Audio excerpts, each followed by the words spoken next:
The story begins simply. A boy and a girl are walking together in the countryside under a huge tree, as if the world demanded nothing more from them. The boy finishes reading a book and stands up with a clang. A loud bell rings, and he announces that he has finally decided to become the greatest traveler anyone has ever seen.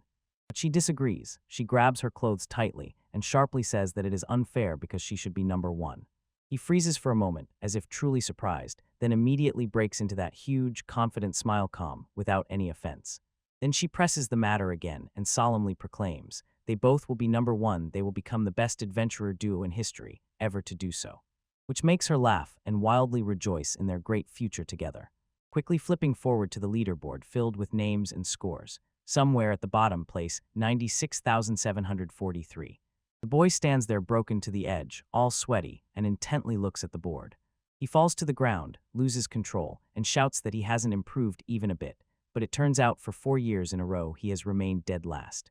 While he is down on his knees from shame, people nearby begin to whisper and laugh at him, wondering how he manages to lose even to newcomers who just arrived. People around the guild increasingly throw insults at him. They mock the boy, point fingers, and whisper that he should quit all this and just become a farmer. They even gave him a nickname Essen, the eternal bottom ranker. But while he sat there, pressed to the ground, the internal mechanisms of the guild system move incessantly. Adventure rankings update automatically every morning at dawn, recalculating each person's place based on their latest achievements and scores. This is a colossal event because the board displays the names of every active adventurer currently registered in the guild and shows exactly where each one stands. Despite the mockery, the boy finds a second wind. He pulls himself up, pumps himself with energy, and shouts that it's time to get serious because now he absolutely cannot give up. His vibe changes completely. He lifts his gaze and throws a calm, confident smile as if he has finally found his focus again. As soon as he takes a step through the crowd's roar comes a thought. He must fulfill the promise he made to his friend. Right at the very edge of the board, a wild commotion erupts. Someone screams in complete shock that a certain traveler has just shot up to 9th place. The crowd buzzes nonstop. They constantly talk about Ice Princess Polaris and go crazy over how she climbs the ranks faster than anyone in the guild's history. One of the guys nearby acts as if it was just yesterday from day one, boasting to his friends that he knew she was special because her aura was on a completely different level. The whole team looks around and they shiver. Why is the boy from a lower rank standing here grinning at them? But he doesn't care. He tells himself it's time to get to work. In the guild, the guys don't hold back. They throw insults, laugh, recalling the boy who yesterday was rummaging through the trash behind the restaurant. And they tease him because he is the complete opposite of a star like Polaris. They say even looking at him makes you feel like you're about to sniff garbage. And the main bully whispers to his friend to get out of here before the boy's loser energy starts sticking to them, even when these words hit him right in the heart. The boy is silent. He stands still and forces a smile, waiting for the group to finally leave and leave him alone. When they are no longer there, he slaps himself on the cheeks to come to his senses and insists. Supposedly, he is used to this, so there is no point in worrying anymore. He looks at the city through the walls and tries to stir up fighting spirit within himself, solemnly declaring, today he will give his all as always, like everyone else. Eventually, he reaches the ruins at the edge of the territory, where the air feels heavy and stagnant. Near the entrance to the White Mist Forest, a low-level dungeon of F rank, he stops and prepares to move inside the dense line of trees. In the forest, he notices a group of horned rabbits, but everything becomes real when suddenly a predator jumps out of the shadows. He snaps his jaws and places one of the smaller creatures right in front of himself, closing his mouth with a crunch. The boy hides behind a tree and looks back at the forest where the predator just made its move. He exhales through his teeth and thinks, how close that was a hair's breadth from death. Realizing that before him is a forest wolf cub, and such usually stay in packs, he watched in shock as it so easily knocked down a fast rabbit. It all comes down to ancient legends about the war between the gods and the demonic god. A battle that ended in a draw, but not before the demon god, having spent his last strength, placed a curse on the land and unleashed monsters. To fight back, the gods unleash their own power. They build dungeons and seal those monsters inside. They build massive barriers all over the land so that the surface is safe from what hides below. But the gods were not destined to stay, so they gave people special powers called gifts so they could protect their world. Led people to create the Adventurers Guild and the ranking system they use today. Now travelers spend their whole lives fighting the monsters inside so that the growing packs don't break out and destroy everything. The boy returns to work, reaches his hand down, and pulls another herb from the ground. He looks at the plant and thinks, probably the only guy here who is really trying to earn by just gathering this. He starts eating the herb right there, with thoughts spinning in his head about his strange ability monster eater. It's a completely useless gift. It lets him eat anything and not get sick as if he were some kind of monster, and he wonders how much longer he'll have to endure such a terrible craving. Walking through the forest, he feels pretty pathetic for having run away earlier from a weak F-rank monster at this point. Sitting staring at the dry, disgusting dish in his hand, he tells himself, at least this saves him money on food, but then. Suddenly the forest silence is cut by a sharp, piercing scream. He freezes mid-swallow, completely confused, until.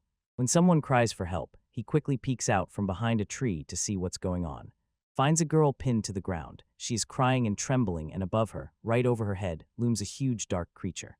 He cannot believe how big it is, until he realizes he is looking at a fully grown adult forest wolf. The wolf lets out a low growl, bares sharp fangs, and saliva drips from its mouth. The girl doesn't even have time to sigh. She is jerked abruptly from her place. She screams at the top of her lungs and asks if there is anyone who can hear her. And the wolf doesn't slow down. It lunges forward and, slamming her into the ground, pins her so tightly that escape is impossible. The boy shouts to get her attention. Through tears, she finally raises her eyes and sees there is someone there. He doesn't even give himself a second to think. He just bursts right into this mess. Realizing this, he sees the worst possible scenario. He has no combat skills at all. He looks around hoping to find another adventurer, but nearby is empty. But there really is no one. He clenches his fist until it hurts, hoping that at least someone will appear in time and help. The girl is in complete despair, sobbing, trembling, and begging for rescue while the monster looms over her. The boy steps forward and still slaps a heavy blow right to the wolf's snout, knocking it back. He orders her to get up immediately and fires questions. Can she even run at all? The wolf sharply snaps its jaws and lets out a nasty growl. The boy freezes solid. While the girl glances at the door and apologizes, her leg is shattered so badly she cannot move. She cannot believe this is really happening as the monster lunges forward and screams as soon as it approaches, squeezing her in its grip. She puzzles over whether her life is truly over and calls for help. It is terrifying even to think of dying in this low-level dungeon. The beast sinks its teeth right into the boy's hand, and in his mind there is only one thing, the promise he made, and that he has not yet reached his goal. He orders the monster, take your best shot, though inside he trembles at the thought that he might die so easily. Looking straight into the wolf's maw, he growls again, gathering strength and forcing himself to do at least something. The wolf bites down even harder and blood sprays everywhere as the boy is torn apart, taking the blow. He leaves the girl alone, only able to watch and scream, terrified to death by how he is ripped to pieces. Suddenly the wolf emits a strange yelp, and blood begins to spurt from it. A system message blinks right before him. He has just lifted the great fang of the forest wolf and the boy completely loses control. Thoughts whirl. Could this really have been a divine message? He knows, this is usually what happens when a gift awakens, but then why does everything start right now? The girl peeks in and, looking very worried, asks if he is still okay. For a moment the boy is completely confused, but manages to exhale that he is fine mostly. But as soon as the wolf attacks again, everything suddenly goes awry. The boy groans in pain, trying to move while the beast closes the distance. Something hits the wolf with force. Blood splatters everywhere, and it is thrown back, leaving the boy standing there with blood on his face, with a completely exhausted look after this fight. He looks at his broken knife on the ground and realizes an ordinary blade has no chance against such fangs. So he comes up with the thought he can only survive with something much tougher. And then it clicks. He remembers that message about obtaining the wolf's fang and understands. He heard it exactly at the moment he bit the monster's tongue. The boy is in complete shock. He stares numbly at his own hands and thinks this cannot be true. But he still decides it's worth trying. He stands in place and calls his gift to activate exactly when the wolf closes in tightly, and then. The boy is overwhelmed by a furious surge of power. He immediately understands what is happening and rushes forward at the beast. A solid heavy strike downward, a slap, as if all his might is unleashed in 1 second. The monster is simply smashed. He lands and the wolf falls dead behind him in the middle of the forest. With blood still on his face, the boy cannot believe that he really succeeded. He keeps telling himself that he actually filmed it, and the girl just looks at him in complete admiration and gushes how incredible he is with. This snaps him out of his stupor and he suddenly jumps up to check on her. He asks if she is okay and genuinely worries about the injury on her leg, but she just nods and says everything is fine. After all, he saved her. She gives him a wide smile and thanks him for everything he did. It leaves him completely bewildered. He scratches the back of his head and thinks that this is the first time in his life someone has thanked him like this since he became an adventurer, and the girl looks at him as if he is acting strangely. They both sit down for a moment and catch their breath. The girl says he is really incredibly strong, and after introducing herself as Essen, asks why he still calls himself a lower rank if he can fight like that. The boy sits there, lowering his gaze, and says he understands maybe things are not as he thought. Yua apologizes for the confusion. She says she just recently started on the path of an adventurer, and then introduces herself with a huge smile. The boy just looks at her, repeating the word over and over as if he has never heard it before. But Yua explains, she used to be just a farmer, but until now she had a very important task in these forests.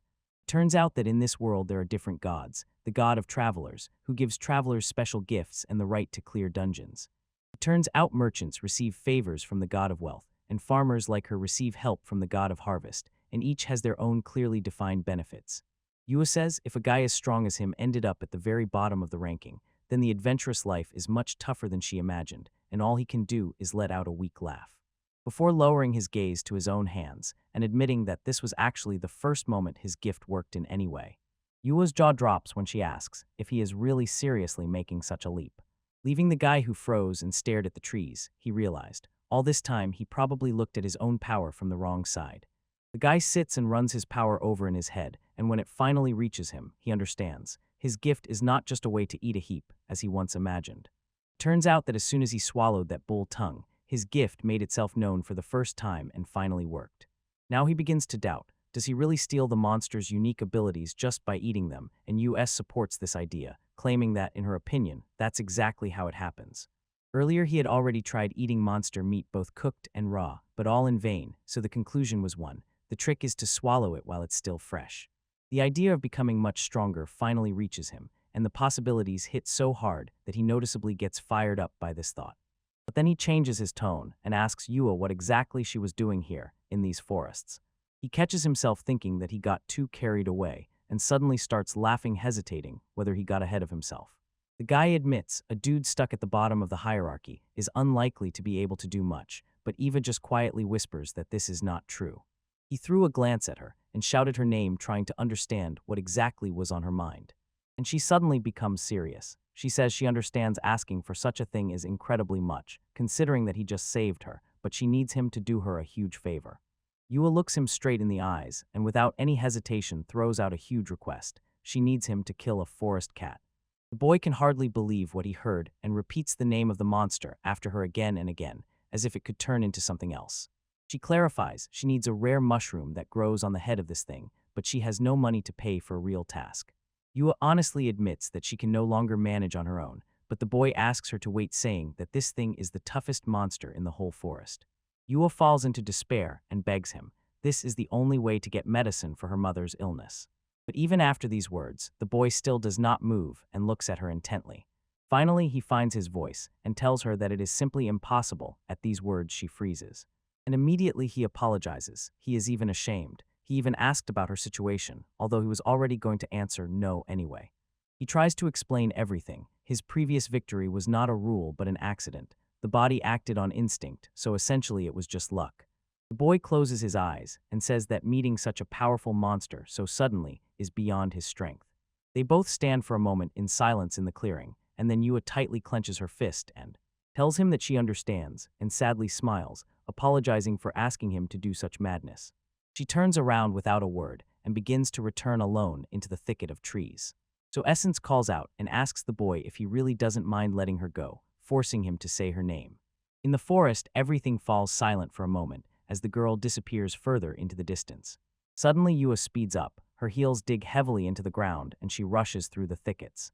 She grips a wooden stick as if it were a real weapon, thinking, if she doesn't do something now, her mother is doomed. Tears stream down her face as she screams and swings the stick at the trees, trying to appear brave. Suddenly, the boy crashes through the thickets behind her and shouts for Yua to wait, because now he understands that it can't be left like this. He shouts that he's sorry, and that he was completely wrong when he said no. The boy says that he will personally deal with the forest cat. He is not entirely sure he can, but US begins to cry and says that her own selfishness put Essen in danger. He replies, she is wrong and why. He shouts that he used his gift as a convenient excuse to run away. He wants to stop and right now stop behaving like that. He clenches his fist and declares, if he doesn't do it, his idol will just laugh at him. Yua just stands and looks at him, completely stunned by what she hears. The boy gives her a barely noticeable smile and asks Yua to find a safe place where they can wait, so she looks for a place to hide. So she finally lets go and starts crying even harder, but there is relief in it. Her voice rings with silence among the trees as she says thank you to him, and she looks away to not give herself away. And she remains alone in the forest, trying to wipe the tears from her face. She feels bad because she thinks she is acting selfishly, although Essen is probably just as afraid as she is. Essen looks around his scratched face burns and desperately thinks if there is anything she can help with. She tears through the dense forest, feeling her way back to the very clash. She persuades herself firmly and without pity. It can't go on like this, she can't keep relying on Yua. She needs to level up and act decisively. Near the huge entrance to the cave, a loud buzzing sound suddenly starts from the darkness it echoes outside, cutting through the air. The forest cat sits peacefully inside and looks completely calm, although in reality it is a huge monster. And the boy appears near the entrance and calls out loudly. He says he has been going to this dungeon for 4 years and knows every place there where they sleep. He holds his position and insists that he will not reach the higher ranks until he defeats her, so he orders the cat to show what it is capable of. The boy suddenly jumps forward with a knife and shouts that the first strike will be the one that decides everything. He rushes through the air at a crazy speed, tracking every moment to land a clean hit on the beast. Suddenly, the cat disappears, leaving the boy completely confused. He tries to figure out where it went. The forest cat lunges forward with a hissing growl and directs its power straight at the boy's blade, crashing into the clash like a strike that sparks a fire on stone. When the blow scatters everyone, the boy slides across the rough cave floor just to stay on his feet. He is gripped by disbelief, how fast it moves, especially when every lunge deeply tears grooves in the ground. So he grits his teeth and decides he must push himself even harder not to fall behind. The beast lunges from above, blurred by a trail, but the boy reacts instantly, catching the blow and raising his weapon for an attack, only for the cat to jump back onto a ledge and let out a calm meow, as if it hadn't really tried that hard. The boy increasingly breaks down emotionally. New strength means nothing if he cannot truly hit the target. And it gets even worse as soon as the cat moves so fast that it is almost impossible to see it. He is pierced by the thought the monster has been just playing with them all this time. Before he can recover, the beast delivers a heavy blow, and the boy recoils as if he was pulled from under his feet. The boy cannot believe the force he has encountered. His voice screams that this cannot be, the monster cannot remain just an F-rank threat. The cat from the forest shifts like a blurred spot. It delivers a blow of such devastating weight that the boy is thrown far back. He forcefully crashes into the rough cave wall and involuntarily wonders if he would have had a better chance if he had just prepared better. And as soon as he hits the ground, he tries to clear his head and find a way out of this mess. He is sweating and scratched, and only now does it dawn on him. Nothing will change until he finds a way to match the creature's insane speed. And just as hope was about to vanish, someone broke the silence and called his name. He sharply raised his gaze to recognize a familiar figure standing right in front of him. It is Yua, and the boy is almost knocked off his feet when she appears right in the middle of danger.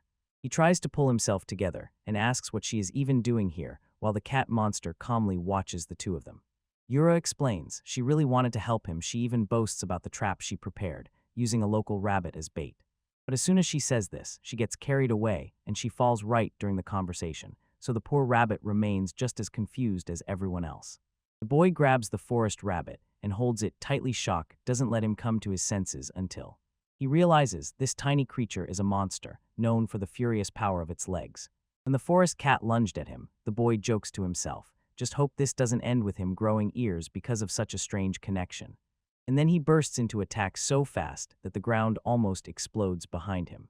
At that very moment, a system message pops up, officially confirmed that he has acquired the Fleetfoot skill from the forest rabbit. He flips in the air, kicking up a dust cloud, and on the move shouts a quick thank you to Lua for the help. As soon as his new speed activates, he looks straight ahead and tells himself he really can do it. Then he moves a blurred streak rushing around the monster, and the whole area flashes with light trails. He finds a breach and bites into it with a strike. Blood splashes in all directions as he finally lands a solid, accurate hook on the creature. Even as blood flies at him, the boy just grins and keeps pushing forward to finish the fight. Essence was caught in place, as if stunned, her face filled with mute shock while she tried to comprehend what she had just seen. The boy simply wipes the blood from his face and says, "Thank you for the food," as if nothing special had happened. Essen cannot hold back and lunges at him, shouting in a trembling voice that he was incredible. The boy, in shock, screams her name. He cannot believe he really defeated the forest cat. He orders her to wait a second. Sweat instantly appears, and suddenly, he realizes how close she had come to him. She immediately jumps up, apologizes, and stammers that she was just too excited and did not mean to grab him like that in an embrace. Now she changes the subject, winks, and asks what gift he ultimately received from the cat. The boy repeats her words, and all the while surprisingly serious, shifts his gaze to his own sensations, as if estimating the new power that had just appeared in him. He says he is almost certain. He heard the voice respond, and recalled a skill called Sharp Claw exactly when the energy began to weave into his fingers. But suddenly he accidentally releases the power, and it carves huge, predatory streaks into the ground and the cave walls. Essen simply smiles at the destruction, and quietly adds that taming the power of the monster devourer is incredibly difficult. The boy looks a bit restrained as he boasts about his new claws, and tells the girls that this is his first time, so they should not expect too much from him yet. He immediately puts that power into action. With one clean sweep, he slices through a thick mushroom stem as if cutting it in half through the wood. He extends his hat to Yu and explains that these are the very mushrooms he promised her for treating her mother. Yua lowers her gaze and swears that she will definitely find a way to repay him someday, and the boy only asks her not to worry. He is simply happy that she came to help. But he still becomes a bit more serious. He asks her to keep his gift a secret because most people see monsters only as enemies. He jokes that he might even be bullied if the rumor about his strange power leaks out, and Essen agrees. It will definitely be total chaos. Yua smiles widely and says she understands, but will never forget how kind he was to her. The boy waves to her with a smile and urges, "Hurry back with those mushrooms to your mother." She looks truly happy as she thanks him one last time, tightly clutching the bag before heading home. Standing here all alone, the boy finally realized, although he is still at the bottom of the list, now he stands at the true starting line of his journey. The boy gets fired up and tells all the travelers he hasn't even seen yet that they just have to wait for him. And he even shouts Polaris, claiming he is coming for her while she is somewhere standing in this crazy volcanic wasteland. He stubbornly sets the bar to become #1 among adventurers, even if he is currently sitting all the way at the end, in 96,000th place. True Power steps onto the stage, treading on cracked earth in heavy armor, and everyone around immediately notices it. They whisper and tell their friends to look who just came in. The guys who were stalking her froze as if their sound was turned off. They clearly see in front of them is the real Ice Princess Polaris, and she is just walking by. It's unbelievable how quickly she returned. The volcano zone where she was is so deadly that not even ranked teams go there. Polaris stands alone in front of a huge decorated frame and does not take her eyes off what is right in front of her. The crowd begins to go wild. The name of some guy disappeared from the rankings overnight, and everyone is puzzled, turning over the same question where he went. Polaris quietly exhales to herself, and the thought stings exactly where it should, how hard it really is to pave the way up when you are already at the very top. The crowd is still buzzing about the missing name, and this burly traveler near Polaris just shrugs and waves it off. Supposedly, that guy was probably just an ordinary petty troublemaker. He says people keep falling off the list constantly, and this creepy blonde guy, pretending that none of this concerns him, offers another version. He smiles and declares, actually there are only 2 ways to erase a name from the ranking, and according to him, either you have to give up life and completely abandon adventures, or eventually you just die. Polaris is not at all bothered by his dark words. She just stares at him and dryly replies that it's his own state of mind. And he just waved it off and told her that everything that happened to that missing person is none of their business. He shifts gears and starts flirting, pulling out phrases about how she is still just as beautiful. Then he suggests, stop worrying about these low-ranked ones, better go have some tea with him. And Polaris instantly stops him. Without unnecessary words, she directly says that she does not need him. The man is completely lost, helplessly starts babbling and boasting about his place in the ranking 73, trying to convince her that joining his party will be a colossal boost for her. Polaris does not even slow down. She says it is not necessary. Leaving him standing there like a loser, he tries to convince himself that she is just playing hard to get. Polaris looks back one last time and cuts him down with cold truth. She will not become a couple just because he is significantly weaker than her. The man lowers his gaze. They whisper about him as a war-affected maniac who is only pacified by gifts. But suddenly Polaris catches something in the side wind and sharply turns around, completely surprised by what she sees. The girl stands right in the middle of a huge wall of radiant ancient runes. The boy tightly grips the sword and tells Essence that she is wrong about everything, whatever she thinks. He knows himself better than anyone. He is not one of those who just seem, but Essen only looks back stunned and unable to believe that this is really happening. Her eyes fill with tears as the ranks update right before her, and it becomes visible. Essen has officially reached rank 90,000. Polaris moves on, and her cloak is caught by the wind while she keeps a sharp gaze on what is happening behind. Returning to the hall, the boy wildly cheers up and looks even more hyped than ever before. And the travelers nearby just stare at him. One thinks he has some reason for it, and the bald one asks if he has finally lost his mind. And even when some girl asks him to stop shouting and calls him an eternal loser, he only smiles fiercely and says that his place in the ranking has finally risen. The boy with the ponytail just freezes in place in shock. He cannot believe that the kid is serious about this. The crowd raises a wave of hatred and begins to interrogate what dark tricks he pulled to climb the ranks after all. Since the moment he reached 90,000 rank, he is still quite low. And they keep insisting, supposedly, anyone can get that skin if they kill a few weak monsters, and they even shout at him to stop such overconfident whining. One of them goes even further and claims that the only reason he rose at all is that he bypassed people who are no longer even active. A woman passing by told him, if he is so obsessed with this tiny jump in the ranking, then he will not survive in the real world. And the boy with the ponytail adds, since he has been a loser for so long, his reputation will not change overnight no matter what he does. The boy just scratches the back of his head and waves off with laughter, agreeing that that guy is really right about where he stands. With a smile through his teeth, he thanks them for the teasing and promises to work even harder, not letting this little prank get stuck in his head. And then his thoughts turn to his gift and the need to visit various dungeons, although in his whole life he has been to only one. He realizes he cannot handle the next step without help, so he heads straight to the guild counter to talk to the staff. The receptionist greets him with a huge smile, introduces herself as Lulu, and asks how she can help him today. While he explains that he is looking for a dungeon recommendation for E-rank, Essen immediately starts thinking how cute she is. While she listens, he involuntarily notices how refined and intelligent the guild workers are, unlike the rude adventurers he usually sees. Lulu nods politely to him, says, "It's all right," and asks him to just wait a second while she checks. Essen repeatedly jikitsia in his head, pondering how kind she is even to a low-rank guy like him, and he is sure she is the most beautiful girl he has ever seen. He stands as if petrified, silently swallowing the thought. While she was talking to him, he kept remembering how she smelled. Suddenly, a Lulu lifts her gaze from the documents and asks if he is Essen. This throws him off balance. He did not expect her to even know his name, so he just freezes in place, looks confused, and confirms that it is him. She becomes a bit awkward in her behavior and realizes she might have overdone it, explaining, actually, he is quite well known among the lower guilds. Essen realizes the rumors that he has been stuck at the bottom for years have caught up with him, so he just laughs and waves it off, saying he understands everything. Lulu gives him a warm smile and says she is shocked at how these rankings look in the morning, and that she is just incredibly happy all his hard efforts have finally paid off. Essen thanks her with a big smile, thinking about how incredible she is, and Lulu suddenly stops him with a stern look, and she moves closer and then farther away, warning, people usually let their guard down just when they think everything has finally gone right, so he needs to be careful.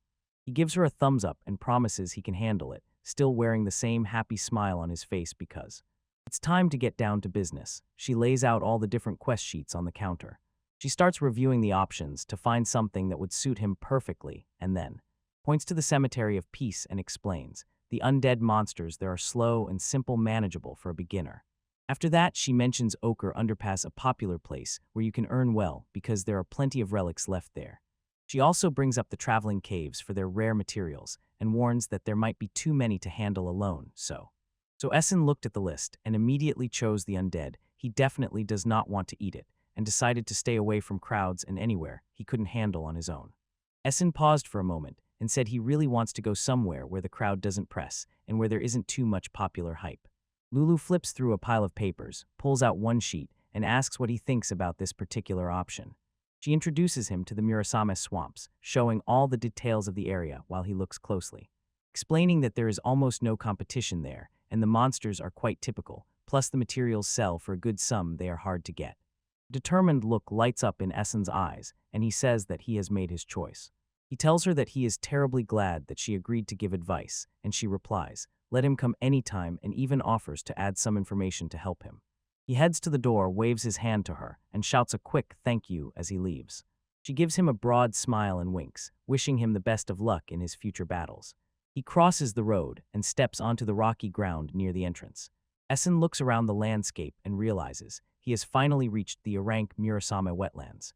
The boy pauses, looks around in all directions, and tries to figure out what exactly he is dealing with. Bubbles rise from the murky water just at the moment he falls inside, and he immediately starts screaming, splashing mud everywhere. He sits on the shore, wipes mud off his boots, and grumbles, as if it's obvious no one likes coming here. Somewhere far away, a flash suddenly catches his eye. He notices a bunch of plants he has never seen before and immediately concludes the area is actually covered with rare materials. Then he pulls out a magic bag that he got from the forest cat in a trade. The extra space inside means he can carry as much as he wants. He accelerates, thinking that at this pace, he will be able to gather an unheard of loot until some slimy thing wraps around him from head to toe and tears a cry of complete astonishment from him. It is a swamp frog staring at him in response, and the man cannot help but think how disgusting it looks. Knowing that even though these creatures are the weakest monsters in the dungeon, they are still filled with poison. The boy cuts the monster through, calling it complete trash like him. Seeing another frog trying to escape by jumping, he rushes after it and shouts for it to wait. He stops only when he catches the prey and stands over the remains of his victim. Holding back a disgusting tongue, he decides that the main goal is to expand his gift. He simply throws himself into battle and eats raw meat, thinking that everything is going great, until a system message appears that the frog's whip-like tongue has burst out at him. He finishes the meal, wipes his mouth, and feels it turned out quite well. But suddenly a sharp pain pierces his neck, confuses him, and he grabs his throat as soon as some strange dark wave covers him. He starts screaming, his throat burns as if it was set on fire, and he cannot believe that it is really burning so intensely. The boy falls to the ground and clutches his chest. It seems like real trouble. He can't even breathe. Then he sharply grabs the bottle and drinks it all in one gulp to stop the reaction. He gasps for air and realizes he is completely thrown off the guard. It turns out his gift, Monstroid, is unable to stop the poison, so he is lucky he took an antidote with him. When he glances at his trembling hand, he comes to the thought, these gifts are not as almighty as he imagined. And he sits there in the dirt and thinks that Alula's warning was actually 100% true. He barely suppresses a smile and tells himself that the spark is enough for a boy who only has E rank. Then he looks back at the dead monster nearby and, without taking his eyes off the surroundings, assesses the situation. He drags the guide behind him to find the next target and thinks he needs to take the skill as strong as possible. But he realizes if he presses too hard, he won't be able to kill it, and since there are no more antidotes, the next meal must be safe. Suddenly, he notices something moving near the ruins at a distance and cannot figure out what exactly it is. The guy rushes forward, confident that this target is not poisonous and that it can even boost his decent large-scale skills. He notices the whale's tail, then ahead a lizard, and decides this time the first strike must be his. As soon as he closes the distance, a decision clicks in his head: time to test that new ability he just acquired. He activates the whale and frog's whip-like tongue. A long meaty whip flies straight at the monster. It closes perfectly, wrapping around the lizard's neck and pressing its hands down. With an incredible jerk, he drives the creature into the ground so much that the earth cracks under the blows. And only when he sees the lizard curling into a ball does it dawn on him. This creature has skin much tougher than he expected. He doesn't even have time to respond. The monster strikes back hard, throws him onto the rocks, and he rolls, leaving. The lizard stood over him and roared at full volume while he tried to gather his thoughts. He still doesn't give up, thinks he can still snatch victory if he bites with his fangs and breaks through that armor. A notification pops up. He just got the whale and lizard tail blade. The guy doesn't stand still. This is a completely different image. The monster's claws and a huge tail about to burst into battle. Ahead, the lizards begin to hiss, pretending they are not scared at all, while circling him, but the boy only twists a smile and declares that their stories are worth a lot of money, so he will definitely bring them out. He gazes at the thick scales on the lizard's back, then sharply closes the distance, tearing forward at full speed. With one clean move, he tears the monster apart and pieces scatter in all directions. Blood splashes, a crazy gleam flashes in the boy's eyes, and he says that he is actually having fun. He realized every time he eats one of these things, his body and skills level up further without any stop. He does not stop here either. The new bladed weapon describes a giant turn with its tail, and he delivers a massive spinning strike. It flies straight into the last lizard and finishes it off while it releases one last, prolonged Vikas KRR. The boy tears forward with insane force. He swings the lizard's deadly heavy tail in a circle. He follows through with the strike. The monster shatters into pieces, and scales fly in all directions. Covered in monster's blood, but feeling great, the boy shouts that he is insanely happy about the victory. But as soon as the adrenaline fades, he realizes maybe it's time to finish and take a break. He scans the hall with a glance and says that in the end, he ended up with much more material than he actually expected. When he reaches the gigantic city walls, it is already dusk. He strides through the noisy streets, getting lost in the crowd of other adventurers and locals. Approaching the city fountain, he heads there to exchange his loot. After calculating everything and taking the cash, he hums to himself, thinking that in the evening he will treat himself to some good meat because now he has money. And then he decides that it is probably wise to buy everything he will need later. Essence freezes in place for a moment and finally realizes, before he does anything, he really needs to get some pants. He glances at the damage and cannot believe it. His new tail skill really tore his clothes. He got so caught up in the fight that he didn't even notice the fabric split, and now he wanders around with a huge hole right in the back of his gear, and the feeling is funny, no matter how you look at it. He rushed through the bustling city streets, muttering to himself that there is no time to waste and he must get to the clothing store as soon as possible. While fleeing, he starts to get nervous because the thought spins in his head. What if he suddenly meets someone he knows? Just as Essence begins to worry, a pair of heels clicks on the ground and a voice clearly calls his name. Essence freezes in place. His face is frozen in complete shock, and he almost prays that he heard everything wrong, but he recognizes that voice anywhere. He can't shake the thought, why is Polaris even here, while she steps forward and says his name again. He turns over his shoulder all sweaty and Polaris just stares at him and says, "Congratulations." She gives him a barely noticeable smile and informs him that she saw the news. His adventure rank has finally gone up. Essen looks completely terrified. Sweat pours down him as soon as he realizes what a mess is happening around him right now. Polaris admits that she actually doesn't know the whole truth about what is happening to him, but she tells him it is already obvious all the hard work he is putting in is finally starting to pay off. Since Polaris is a player of such a high rank, there is simply no other reason to stay in the lower quarters. Essen admits that he thought she definitely forgot about him and asks if she really still cares. She just looks at him and says his name while he stands with his back to her. He lowers his gaze to the ground and feels completely worthless because he ended up right here. Polaris catches a glimmer of hope on his face and asks if he can finally go out and fight again. She begins to suggest to them to form a band, but Essen immediately interrupts her and says he can't. He holds his position and tells her that it won't happen, after which he leaves Polaris standing there completely stunned. Essen clenches his fist and admits, if he had really united with Polaris, his rank would have risen much faster. But he unclenches his palm and tells her straight to her face that he is not the type of adventurer he wants to be. He jokingly blames it all on his petty pride, but stubbornly climbs up on his own step, by his own strength. Polaris just looks at him and replies that he is still the same selfish person, and he finally realizes he hasn't changed at all. She stands in the middle of the street, closes her eyes for a moment, and simply absorbs it all together like. When people pass by, she finally tells him that she understands where he got it from. Her face softens as soon as she looks at him, and she promises to wait until he arrives. And each time she gives him a huge, bright smile, repeating that she will definitely wait. Essence begins to move back. A step throws a simple wave over his shoulder without even looking back, and it makes him disappear back into the crowd to continue doing everything his own way. The boy clenched his fist, tossed it up, and shouted that he finally sped up time to prepare everything for tomorrow.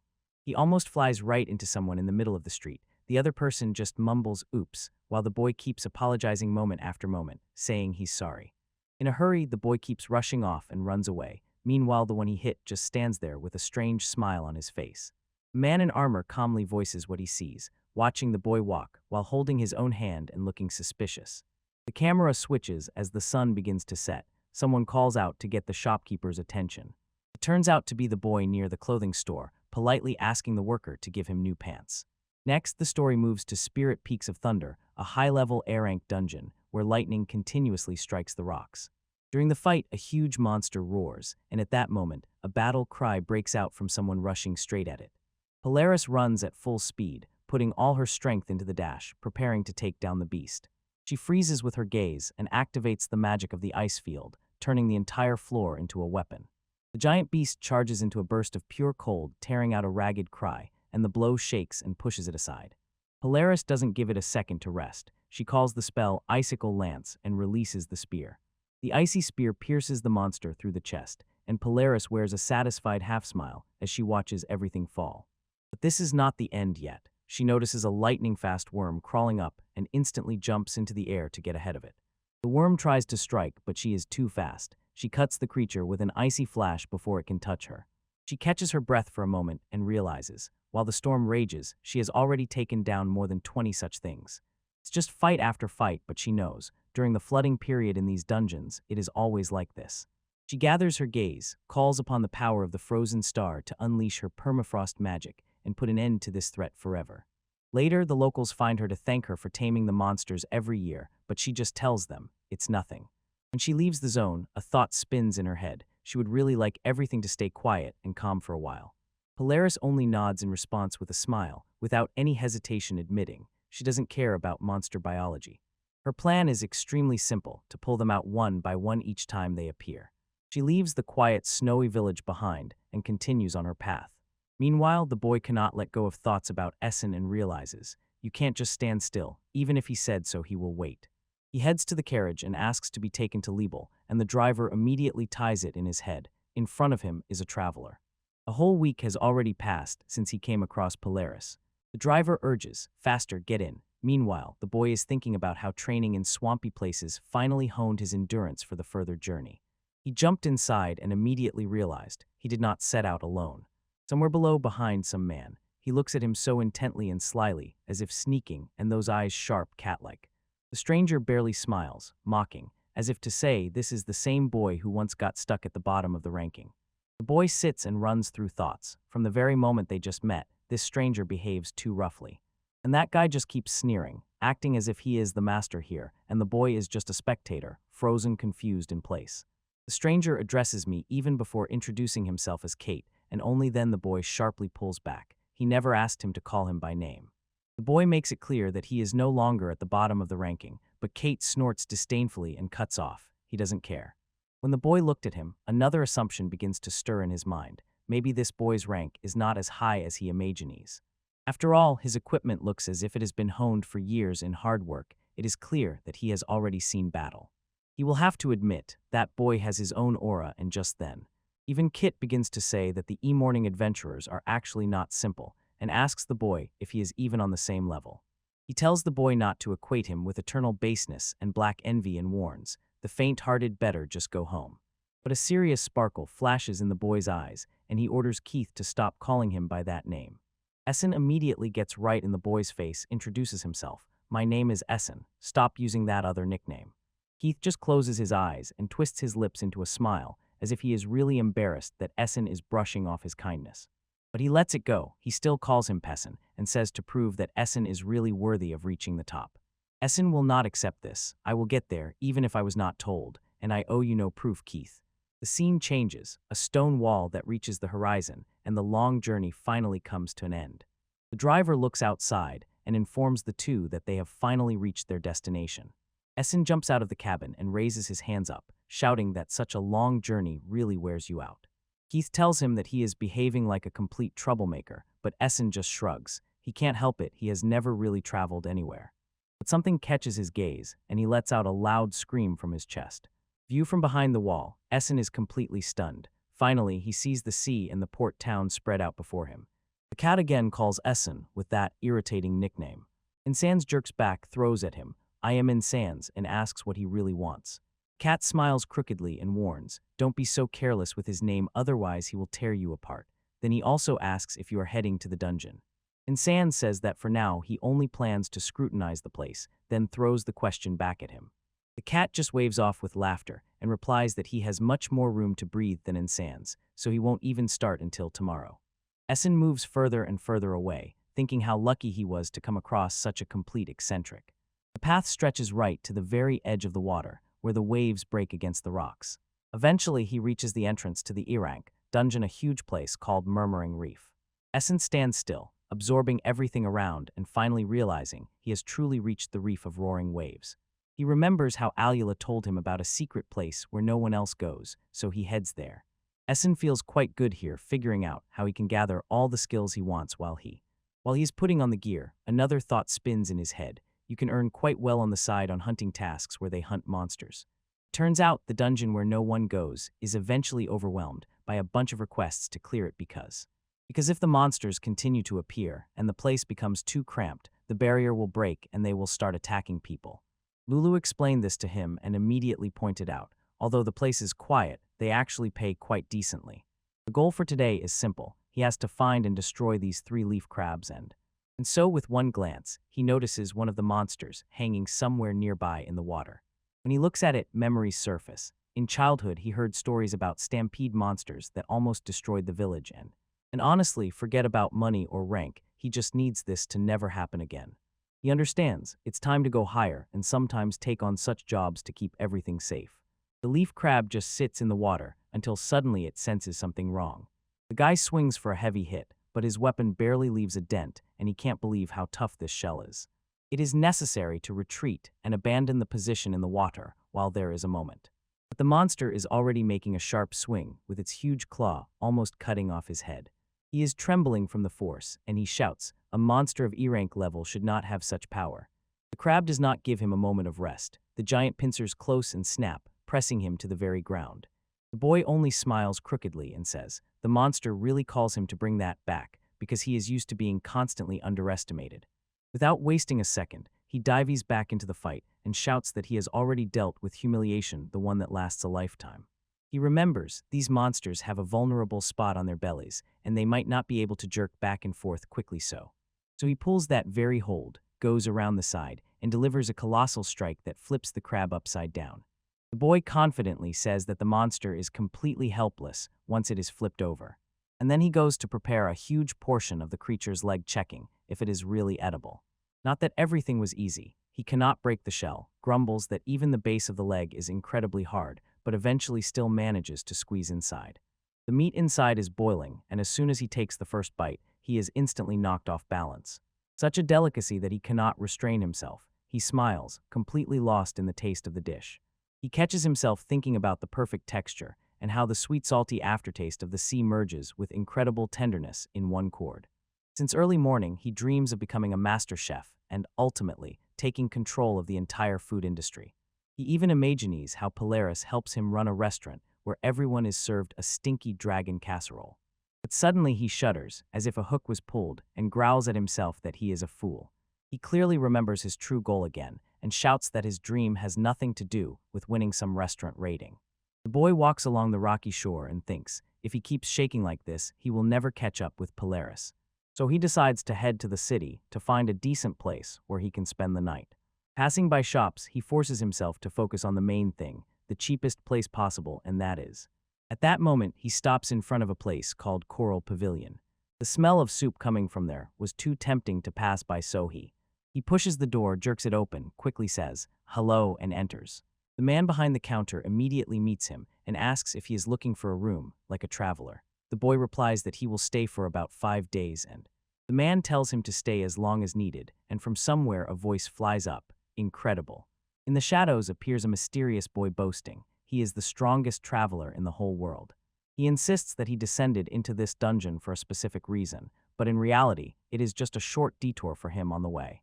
Kate pokes the boy with scars on her own face and boasts that it is proof of his strength as Keith of the Scorching Sun, and the boy wildly bursts out, isn't such a nickname cool? Noticing the boy, Kate calls him her lackey, who stubbornly arrived latiso. He looks exhausted and irritated. But the boy considers the idea of having a lackey simply incredible. The boy looks down at the table and asks Kit, that is Kate, what he is actually doing, and Kate behaves as if the answer is obvious, apparently just having dinner. The boy jerks himself back sharply and loudly clarifies, he's not asking about dinner, so why is Kate filling the child's head with a whole bunch of lies? And the cat just snorts and immediately declares, since the guy ranks lower than his 70,000th place, they are essentially the same.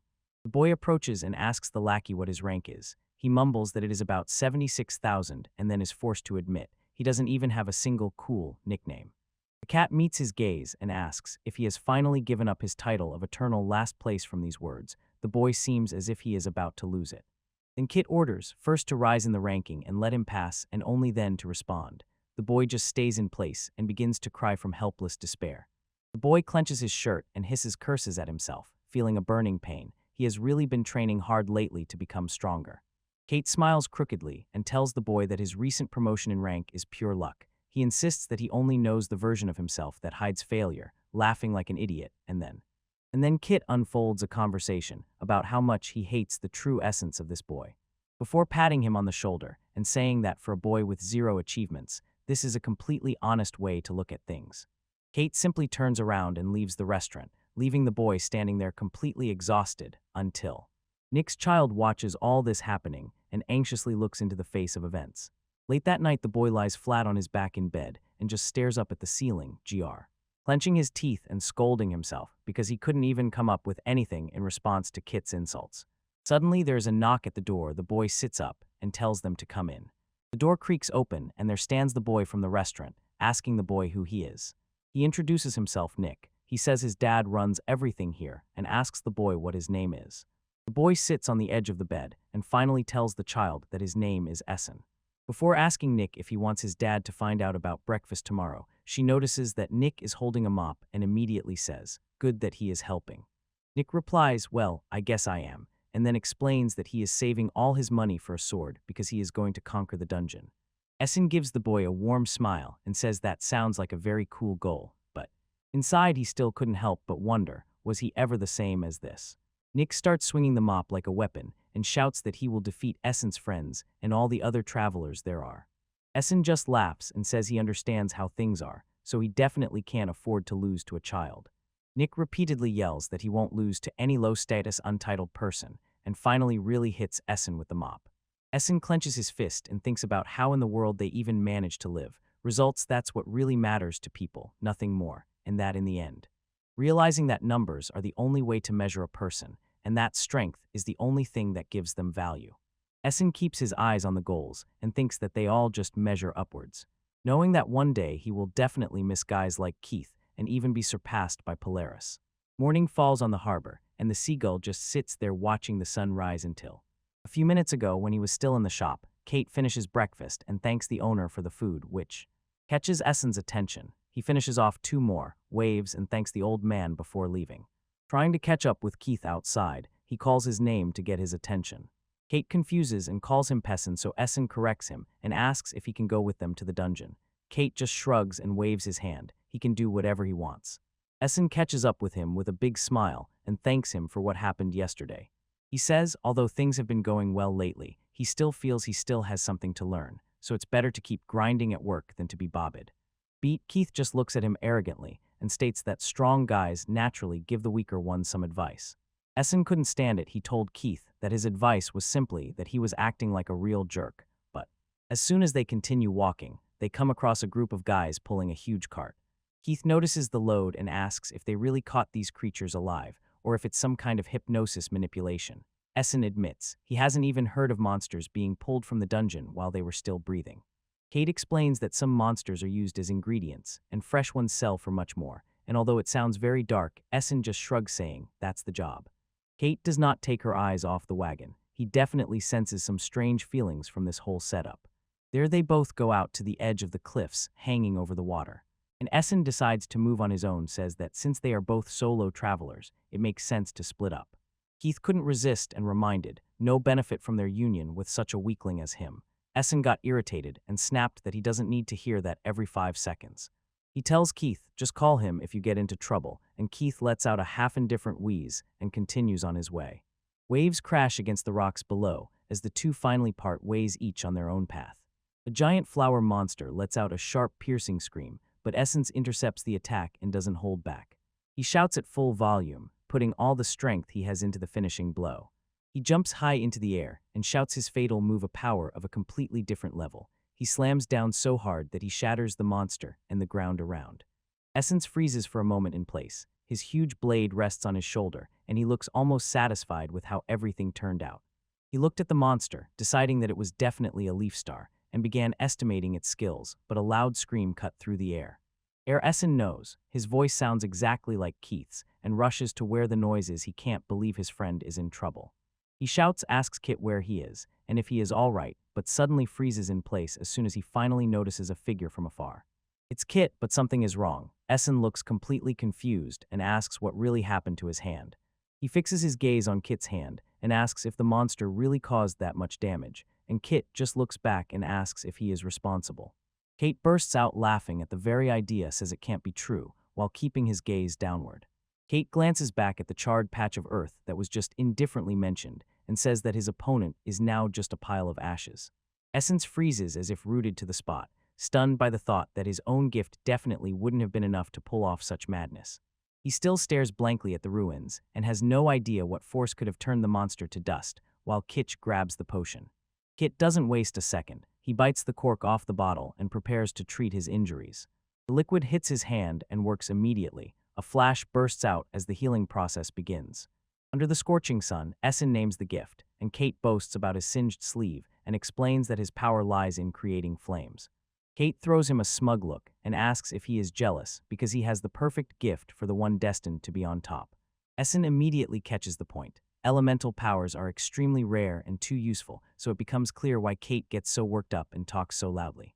But he still can't hold back and asks if Kit really burns that badly every time he fights, and Kit only replies, "It's part of the deal." Essen says the bill for all that ointment that burns must be insane, and adds, waiting for everything to heal on its own takes too long and only slows him down. Kate just looks ahead, sweat appearing on her face, and insists that dealing with all this pain is the fate of the strong. Essen looks at him completely confused and asks why he even continues to be an adventurer if the downsides are clearly too great.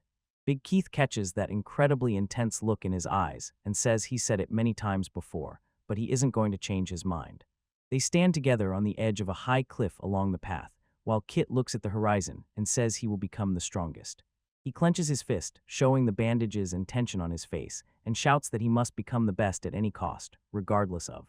Together they walk further along a long winding road together, like tiny specks against the backdrop of a grand landscape. Essen watches him from behind, wondering if it's really worth giving pieces of one's own body for greater strength, if everyone has their own limit. He watches people running somewhere in the distance and keeps asking, how exactly will Kit's state of mind take hold and make him the strongest? But as soon as he hears a nearby scream that the city is finally finished, his head sharply turns. Two men in complete panic rush past Essen. One shouts that they must immediately warn the church about the journey to God. Kate and Essen are walking along the path when Kate suddenly stops and asks what is happening. Somewhere in the distance, someone shouts that they have been found and Essen looks confused, while Nick shouts, calling his older brothers. Nick, sprinting madly towards them, appeared in panic and was gasping for breath, and Essen sharply called his name. Kate asks what happened when the boy bends over, barely squeezing out. Something is wrong at the port market. He looks scared to death and shouts that it is a disaster because monsters are attacking this place right now, and because of this. Essen is completely stunned by this news, and Keith's face darkens for a moment and becomes cold, serious. Without saying a word, Keith just rockets off towards the city, and Essen barely manages to call his name before he disappears. Nick tells Essen, faster and follow them, but she still just stands and tries to catch up with them. I have a feeling that this whole situation is getting out of control, and I don't understand what the hell is really going on. Head complete chaos, smoke and debris everywhere, people are rushing and looking for shelter, and Essen just stands completely frozen, looking scared. The city is a total ruin. People are running, saving their lives, and grabbing everything they can snatch. The boy stands in the middle of this chaos and tries to understand why this happened at all. Nick explains someone organized an auction where live monsters were sold, but as soon as it all started, they simultaneously broke loose and went into a frenzy. The boy is stunned. How could anyone even dare to put monsters up for auction? The same morning is flooding his mind. Back then, everything seemed normal, and suddenly, a gigantic burst of energy shoots into the sky. The boy sees a huge pillar of fire in the distance and immediately understands. Keith is already right in the thick of it. So Nick shouts for him to speed up and get to the port before things get even worse. He shouts back that he's already on it, and the two of them race headlong through frightened crowds, like through fog. Because the boy just remembered, he saw at least 10 such things on the truck, and Nick asks if they all really went crazy at the same second, and what's more. And the boy only yells for Keith to stay safe and keep his head, not to do anything stupid. And at that moment, someone lets out a deafening roar. A gigantic vortex rises and begins tearing everything apart, shredding the place. This huge monster takes a complete beating from a powerful twisting attack. Flashes and debris fly in all directions, as if that's how it should be. Keith is fully focused on the fight and doesn't even notice how the monster below watches his gaze every move. He counts 2, then kills 3. Only then does he realize he has already destroyed 4 of these things, standing amid smoke and rubble. But suddenly a thought hits him. The supplies are gone. He sweats, remembering how back then, during the dungeon clearing, he used the last of his burn medicine. Keith looks back at the swarm of crab-like monsters and thinks about how on the way here he tried to lure as many as possible to himself. I hope this was enough for him, even if it is quite likely that some of these things have already scattered across different corners of the city. His hand is already starting to look bad from these strains, and he feels the body is about to give out if he doesn't finish this quickly, but he does not retreat. He delays the moment, gathers all the energy left into one last burst. Keith uses the volcano shot move, fires his fist straight into the monster's face, a blow so powerful it can level the area to the ground. The beast emits a bad screech when it takes the hit, then pushes back with its gaze. There is still strength left in it, and it is visible to the naked eye. Nearby, some girls screamed as things became even more dangerous, and the one hiding among the ruins just sat and watched in complete fear. Keith tells himself he is strong enough, looks monsters straight in the eyes, and shouts that they are finished. A mad gleam burns in his eyes as he yells that he will not let them tear the city to pieces. Suddenly, the guy and Nick rush to the place and see Keith is standing, but his hand is completely destroyed. The guy breaks into a shout as soon as he recognizes Keith's condition, calls out his name. Keith just throws him a look and calls him a peasant as if it doesn't hurt. Keith tries not to show anxiety, but the guy immediately points out something is wrong with his hand. Keith brushes it off and says it's nothing, the main thing is that the right hand still obeys. The boy does not believe and asks if he has any medicine left at all to get himself together. Keith admits there are no supplies left, zero. He stands amid the ruins with a serious, focused expression on his face. He says it does not matter. Now only he alone can do everything properly. He understands since Nick came all the way here to find them, there is no one else left who could fight. He does not think he can defeat them all at once, but he is still ready to jump into battle again. Kate shouts that he will take down everyone, without exception himself. And at that very moment, a huge explosion tears the territory to pieces, stones fly everywhere like hail. The boy grabs Kitty by the sleeve and demands to stop. The body is already done for, but Kitty immediately breaks away in response, let Kate mind his own business. Not stepping back a single step, the boy declares that he is joining the fight and orders Keith to just keep the fire under control. Keith says he does not need help from anyone and that he better get out of the city before he is killed, but the boy only asks if they really have time to continue these arguments. Suddenly everything bursts with energy as the boy shouts that he has had enough talking. He lowers his gaze with a serious face, calls Yumi, and asks if they will really go as far as they have come. The boy plants his feet firmly on the ground and stands upright, solidifying, just as a wild power begins to break free. Keith is completely stunned by what he sees and calls the boy a bastard, while Nick and the girl on the side silently watch. Both look absolutely terrified. Kate shifts her gaze to the boy's new appearance and asks if he is really some kind of monster pretending to be human, but the boy replies that he misunderstood everything. The boy stretches out his hand, the light flickers strangely, and explains that he didn't want to show it because he knew this would happen, but this power is his true gift. Kit looks at the glowing hand and immediately understands. With such an ability, he can search the entire corner of the city in an instant, although he knows the boy wants to do it alone. Even knowing the plan, Kit shouts that he still doesn't want to just leave him behind. He tells the boy that he trusts him with this place until the city becomes safe, but warns, if he fails, he will immediately jump back into the fight. Kit begins to back away when someone shouts from afar that he is a freak for what he is doing. He turns to Nick and asks if he can take the girl and get to where the adults have gathered. Nick shifts his gaze to him, but Kate just says it's okay and promises someday Nick will become an even better adventurer than any of them. Nick nods and addresses the girl. It's time for them to move, and Kit shouts for them to run to stay safe. The boy watches them disappear for a moment longer and asks Kate not to die there. He trusts him as the strongest. Kate tells him to wait a second and explains, from now on, selfishness is just how everything around will work. The boy shouts that they are both in this together, and only then he begins. He squeezed everything out of himself to the limit, until the monster's armor creaked from overload. He pushes off and soars high above the rooftops to cross the city as quickly as possible. Quickly falling, he lands right in the middle of a narrow street, and right here. He sees a girl pressed against the wall, exhausted, trembling from shortness of breath, and nearby a monster that. He looms over her and whispers that she did it herself, while she only cries. The boy flies away like a flash, and with all his might strikes the creature with a heavy blow. He deflects the blow only for a moment to check if the girl was harmed. She manages to say, "I am," but still tries to warn him, the fight is not over yet. He turns around and realizes he has not finished it yet, the monster is already starting. Essen receives a devastating blow from a pack of giant claws, and suddenly a scream cuts through the silence like, She uses her power to put the forest monsters into a deep sleep so that they do not attack and so that. The blonde next to her looks completely stunned, and Essen just stands still, staring as if frozen. A bit uneasy, the girl just laughs and says that Essen's gift is on a whole different level. She says that with such power, even complete beginners can safely destroy monsters so. Since her own strength is still quite weak, holding S in a circle to have support is just perfect. Then her tone changes completely, and she asks why they can't just wreck the party. She tells Essen that she actually never fights, she just puts everything to sleep and now she is D rank. She thinks it will be much faster to just kill the monsters directly and looks. She humiliatingly throws Essen a look full of disgust, says that it annoys her so much Essen just reaps the benefits. Those guys in front start to retreat, and one of them asks if her power really just puts monsters to sleep. He says it would be awesome if it worked against high-rank opponents, but she has zero combat experience proving that is difficult. Suddenly, a suspicious guy with a big nose appears and tells Essence that she needs to team up with him. He says he has a plan to make a lot of money and heard that her gift is quite unique, so that Essen really bursts into flames with delight. He pokes her in response. This is a job that only she can do, and she asks if he is really serious. The shot sharply cuts to a brutal attack. Blood splatters everywhere, and Essen screams as the guy takes the blow. He hunches over and seems to be pierced by intense pain after that move. Essen simply begins to lose control. She breaks down crying and says she is so sorry for what happened. And the guy wipes some blood from his face and tells her it was a very close miss, so close that.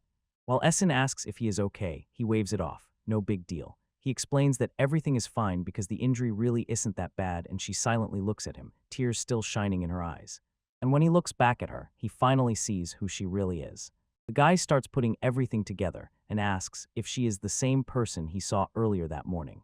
And he concludes she was in the group that released that monster outside, and Essen completely falls apart. She bursts into tears and apologizes, regretting that her gift was weaker. Otherwise, none of this would have happened in the first place. The guy asks for clarification. He asks if she really used her gift to take down that monster.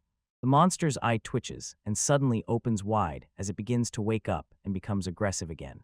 Essen still can't pull herself together and apologizes again, but the guy asks her to stop saying sorry and focus because things are going worse and worse, and he quietly but persistently asks, can she use her ability one more time, only this time?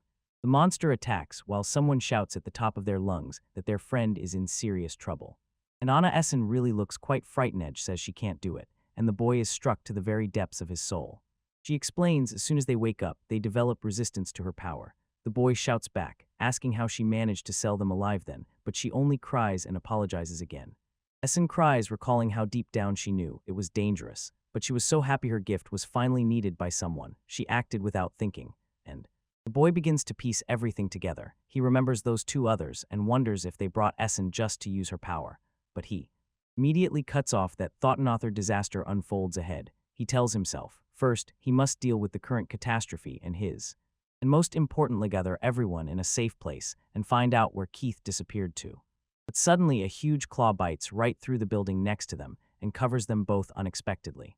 The boy barely manages to squeeze out a single word as he stares at the ruins. He is completely stunned by the size of the monster that just appeared. He looks up at that huge creaturine eye. Realize that it is a leaf serpent. It is enormous, and the boy thinks, now everything has become much worse because this thing is known as the most voracious devourer among all monsters. It eats almost anything.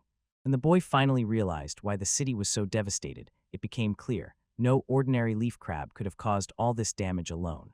Essen is pure chaos. She cries and tells how she thought the monster would be tasty with sauce. She really thought she could score a huge prize, and that. When the guy shows, yes, this could feed hundreds, but she definitely won't be able to cook something this big, he shouts that the mountain is waking up and then. And Essen again and again apologizes, calling herself a reckless fool for dragging them into this mess. But she has no time to be sad because the monster suddenly lunged forward, crashing into the ruins with a roar and smashing the debris with a thunderous roar. Both of them scream, barely managing to jump out of the trajectory of the giant creature, and the beast appears right in front of them, and in the smoke tears out its huge fangs. The boy grits his teeth, realizing how terribly far things have gone. He knows if he tries to carry Essen, his legs won't make it and he won't reach the roof, so he decides to stay and hold the line right here, so he turns to Essen and sharply calls her by name to hold her attention. She looks back at him completely stunned because She breaks into stammering and barely utters a response until she hears exactly what he wants from her. The boy holds Essen tightly while the monster snaps its jaws right behind their backs. He tells her he will handle the beast himself and that she needs to run while there is still a chance, but he hesitates and the boy immediately stops her, assuring that just running alone is not enough. He looks at her confusedly as she begins to explain about her special gift hypnotism. She says, this ability of hypnosis, once she aims at any target, it immediately falls asleep. But there is a catch. As soon as she uses it, all the hatred of the target is directed straight at her. She recalls the market in the harbor where Kit, a fiery adventurer, fought off the crowd for them. They managed to escape, but the monsters they let go still caught up with them, so the boy understands. She's talking about Keith. Essen explains that since they are now separated, the monster's hatred no longer has to fall on her, but the effect of the skill might have remained somewhere on the side. The boy asks if it turns out that the only monsters left are those Keith fights, and when they fall, Essen will confirm. He is right. This is exactly where it all begins. The guy shows her that the enemy in any case values her above him. Essen looks too nervous, but she still agrees with the plan, so then the boy simply tells her to keep running just as she is running. She is completely confused by such a suggestion, and moreover, before she can realize it, the boy jumps onto the roof, and she flies through the streets. Essen completely loses her mind. She sobs, clenches her fist, and begs the boy not to leave her. She is in panic. She is terrified to death that he is really going to leave her, but in response, he shouts that he would never do anything like that, and then suddenly he yelled for her to come down because something fast rushes right above her. She instinctively ducks and screams in complete panic just then, when the boy makes a move, he shouts a special attack, Forest Cat's sharp claws, and puts everything he has into the strike. But the mighty blow crashes into the ground just behind Essen. She doesn't stop for a moment. The jaws of the giant monster are open wide as everything simply shatters completely. A gigantic burst of dark energy or blood flies everywhere, and the very essence is twisted and still curled up on the ground, and the entire area is splattered with dark droplets from the explosion. She sits in the middle of this chaos, trembling and trying to understand what happened, and then she raises her gaze. She is completely soaked in dark liquid. The words come out barely. She stammers and asks if he really just saved her life. And when she looks for him, she sees he is sitting right at the very top of a tall street pole, just sitting there as if nothing happened. But he still understands. The plan worked. Only his expression is a bit disappointed. He mumbles to himself that it's a pity he didn't manage to grab the skill he was hunting for. The boy jumps off the pole and tells S that he regrets using her as bait. She barely manages to say a word and he already presses on. They need to move quickly because everything becomes too big. He thinks that soon the Church of the Traveling God will get involved, so he asks her not to tell anyone about his secret gift.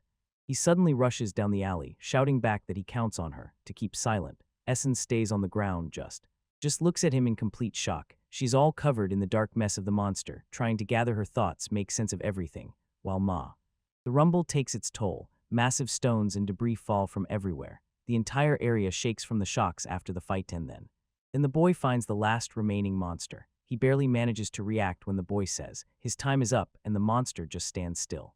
His energy blazes wildly. He looks like a completely different person, and this power whirls madly around his body. And the monster lets out one last desperate scream. The boy only growls and lunges forward with a furious, powerful attack, and this causes a huge explosion tears the street in half. It bursts from the chest, a mighty scream. As the light fades and nothing remains in its place. Only a crater remains where the monster once stood. He freezes amid the ruins for a second, then raises his gaze and notices someone moving across the rooftops. The boy realizes that the fight is finally over and hoarsely calls Keita. He insists that they really managed to destroy all the monsters in this area, and even when he was completely exhausted, he insists that the fire inside him still burns hot. He pushes through his own limit until his body finally betrays him. He crashes into the dark water with terrible splashes and drowns in this mush. He pulls himself up on his hands just enough to look around and wildly calls out whether Keith is even alive. He repeats that they won and waits for any sign while those two just fell into the mud and completely disappeared after everything that happened. The boy crawls up and looms over Kate and, calling his friend's name, speaks more quietly, cutting his words short. He looks as if he is about to lose it until he holds his breath. When Kate had not yet opened his eyes, he told the boy that he was too loud. He weakly asked to stop all this shouting. Kate looks at the sky with that tired smile and stubbornly holds on to the fact that he is the strongest among all. The boy barely laughs, tells Kit that he is really something extraordinary. Just now you can't say it. They both lie in this wreckage, and And Kit asks if the fact that the boy is here again means the city is finally safe. The boy answers, yes, just so there is no doubt it is finally over. The boy says that he was detained earlier. He was fighting off a leaf crab and a leaf snake. It took a lot of time, and now. He looks at this huge monster and has no idea if they even won. There is not a scratch on it, so. He has to come to terms with the thought that he should have foreseen this. He nods to the others. Too bad they didn't warn if they had known how hard it was. And this suddenly overwhelms him with realization. The wall of fire could not even come close to stopping this. He silently freezes for a second and then. Ben decides there will be no more risks. He says he will return and sweep the streets again with a patrol just to be sure. But first he grabs Kit and starts pulling him away, insisting that he is taking him to the clinic or to where they will finally help. But Kit jumps up in a fit, calls the boy a freak, forces him to let go and says he can go alone. And when he is carried, the burns hurt even more, but he still stubbornly insists. He is the strongest in the whole district. The boy only mumbles in response. If he is really that strong, he has to endure it, but he brushes off all complaints as if nothing terrible is happening. And so they rush around the city until evening. They still need to visit the guild branch for a brief interrogation, and when they finally get back to the inn, the boy is already completely exhausted. He says he just collapsed and fell asleep on the spot as soon as he lay down on the bed. The next morning, the boy wakes up and immediately gets ready to leave, confident that the clinic is somewhere very close to the hotel. He just walks forward when suddenly some girl in a white robe notices him and freezes, losing her composure. The girl looks extremely happy when she sees him and even asks, is he the same guy named Essen, whom she possibly? He is a bit confused, says she is right, but does not understand at all who she is and what exactly she wants. Felsie bursts with joy because she guessed his name and immediately introduces herself, sharply taking a stance while he, explaining that she is a priestess of the Church of the Path in God. She asks if he has a moment to talk about the mess that happened yesterday. The boy stays in place and listens as she introduces herself again so that he definitely understands she is from the church. They stand like that in the middle of the road while she asks once more if he is free to discuss the incident. He looks a bit tired but says that everything is fine and that he can talk a little more, although deep down inside he already knew, as soon as everything explodes again, the church will definitely intervene. He was just waiting for them to appear. Felsie looks noticeably relieved and exhales. Thank God. She understands that Essen is probably tired from all the tasks that have been falling on him lately, but immediately adds, both must do everything possible. She steps back and starting to walk, orders him to hold on to her. Essen walks behind and grumbles in his head that churchmen are an even bigger hassle than monsters. As it turns out, the Church of the God of Pilgrimage is not something supernatural and scary, but simply a large group of people who have dedicated their lives to serving this deity. They, however, also take care of travelers with special gifts, and their work almost always boils down to two separate directions. First, they give blessings to everyone who decides to become a follower of their faith. When someone turns 12 years old or someone decides to accept the faith, they go to the church for that blessed gift, which is considered a true present. The second part of their duties is much more serious. They monitor the punishment of any followers who break their rules. While the ordinary government deals with everyday crimes, everything that touches church laws goes entirely into the hands of the priests. So if some traveler makes a mess and releases a monster that wipes out a city completely, it is the priests who come to deal with all this chaos. And the situation they are dealing with right now is exactly that type of problem. As they continue walking, Essen becomes increasingly worried. The church seems obsessed with its own overly strict rules. He understands well, in their eyes, the gift exists for only one reason: to kill monsters and nothing more. Looking around in all directions, Essen concludes, the Church of Pilgrimage to God places the highest priority on never forgiving monsters, even for the mere fact of their appearance.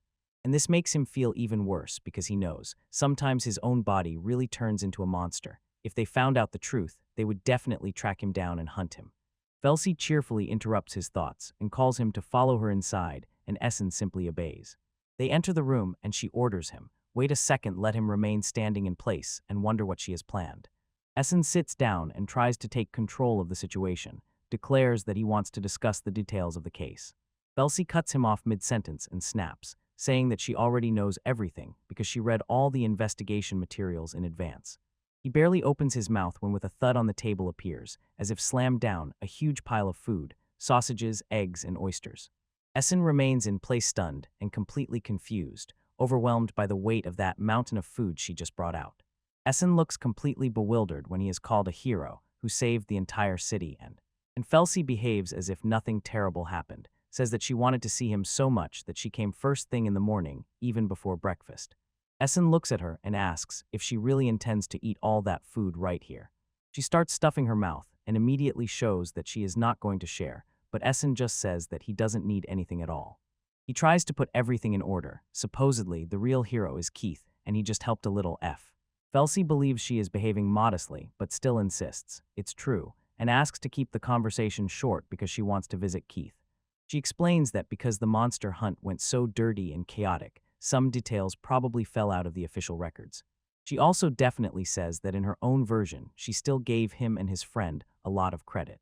Listening to this, he seems to shed an incredible weight from his shoulders and says that it is truly a huge relief. The story is already there, just like that.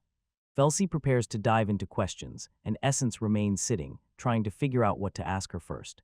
Essen looks a bit tense and assures her that everything happened exactly as stated in the report. Felsie smiles, nods, but says that it is still important for her to hear the whole story from him personally. Essen looks quite awkward when he admits he actually was not there to see the moment when the monsters started the slaughter. He explains that he only learned about the attack when he was returning from the dungeon and fell. And Felsie keeps chewing her dish and nodding until she realizes, during the incident, he was not in the city at all. She throws a sharp look and cuts off. Despite everything, it looks like he already knew what the criminal looked like. Essen rewinds his memories and confirms he recognized only one specific person, but in fact, that person just passed by her near the dungeon entrance, so he says he doesn't know her name or any details.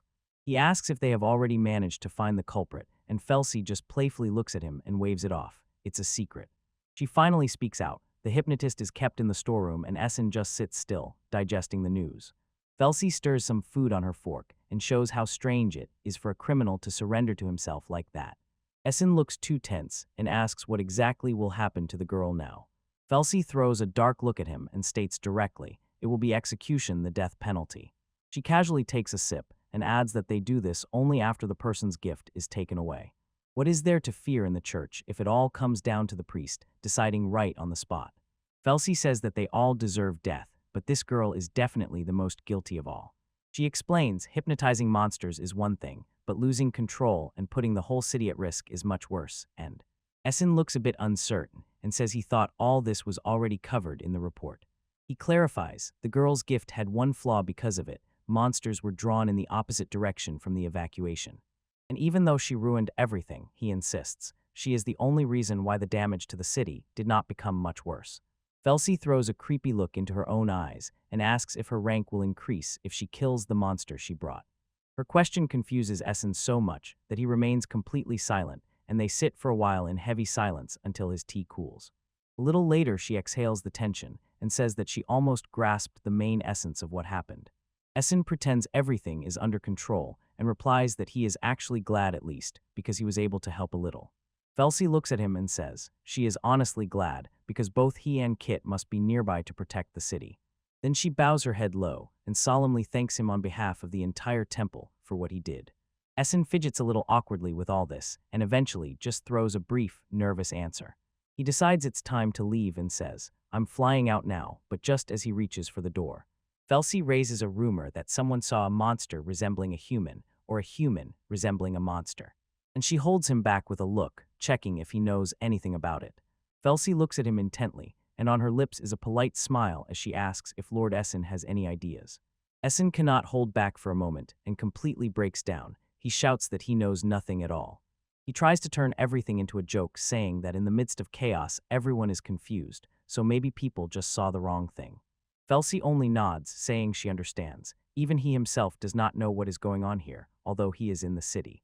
But then her tone and mood suddenly darken when she says, what if there really was a monster that behaves like a human? Her church had no choice but to intervene and carry out a full execution. Essen stands still with a fake smile, all sweaty and horrified by what he just heard. Then Felsie suddenly becomes overly friendly again and says she is sorry, as if she took so much of his time. As he breaks away, she waves and thanks him, saying she hopes they can meet again very soon. Essen goes into the forest alone, completely exhausted and trembling after that close encounter. Essen is still shaking from that conversation, and in his mind it hardens. He never wants to see that priestess again. He makes his way back to the small stone building at the edge of the forest. In the quiet clinic, where the laundry dries on ropes, it finally begins to subside, but Keith looks completely exhausted, wrapped in bandages from head to toe like a mummy. Essen enters the room and quietly says Keith's name, looking a bit worried. Nick immediately notices him and shouts, "Hey, big brother," and Essen sees that the boy really made it there. Yor looks up and smiles with relief, asks if the guy from the restaurant is with him, and says how glad she is that Essen is safe. Essen approaches the bed and asks everyone how Keith is really feeling. Keith's voice comes from under the blankets. The doctor said the wounds have healed, but he needs to lie still until the new skin takes hold. Essen explains how doctors receive a special healing gift from the gods, then smiles because finally relieved. His friend will be okay. Keith begins to quietly, muffledly mutter from under the blankets, and Essen leans in and tries to listen. Keith lets out a loud, irritated scream through the gauze, but Essen only says he can't make out a single word, yet Keith is happy. He is lively enough to complain. Keith covers his face with the bandaged hand and orders the children not to look at him while he is in such a miserable state. While Essen watches them and says he really hopes this whole story won't cause the children any childhood trauma. Nick disagrees with everything and tells Keith that he is wrong because he thinks Keith is actually super cool and that just can't be. He confuses the great one. Nick doesn't stop and continues. He says that yesterday during the fight he was incredible, so today he is holding up just as cool. Yor immediately picks up, supporting Nick, and then looks at Keith with big hopeful eyes. She asks does he think that someone like her will ever grow up and become a traveler like he himself. Keith is tormented and struggles, turns away with a grumbling sob, and Essen just stands and thinks that they are all some kind of quirky oddballs. And no matter how much everyone grumbles, Nick and Yua stay by the bed with huge smiles, proudly looking at their friend. You wave goodbye to the guys as they leave, and Nick adds he needs to return to help run the store. Essen remains alone with Keith. Essen watches them leave and says he is sure these kids will grow up to be truly incredible travelers, and this throws Keith off track. Essen doesn't stop and continues to insist to the Great One, just saw him fight, no doubt he will survive too. Keith quietly sniffs and says that he already knew that, as if it was nothing special, and then he just lies there in his bandages, finally grabbing some silence to rest. Later Essen speaks again and says that he needs a favor, but he froze for a moment completely shocked, because it turns out that Kate used his real name for the first time at once. The scene shifts to a new location, the E-rank dungeon, known as the Reef of the Roaring Tides, where Essen catches up with Keith outside. He looks him over and says, "Glad to see you back in full order," and Keith just shrugs and waves it off, asking Essen who he thinks he's talking to because obviously he's fine.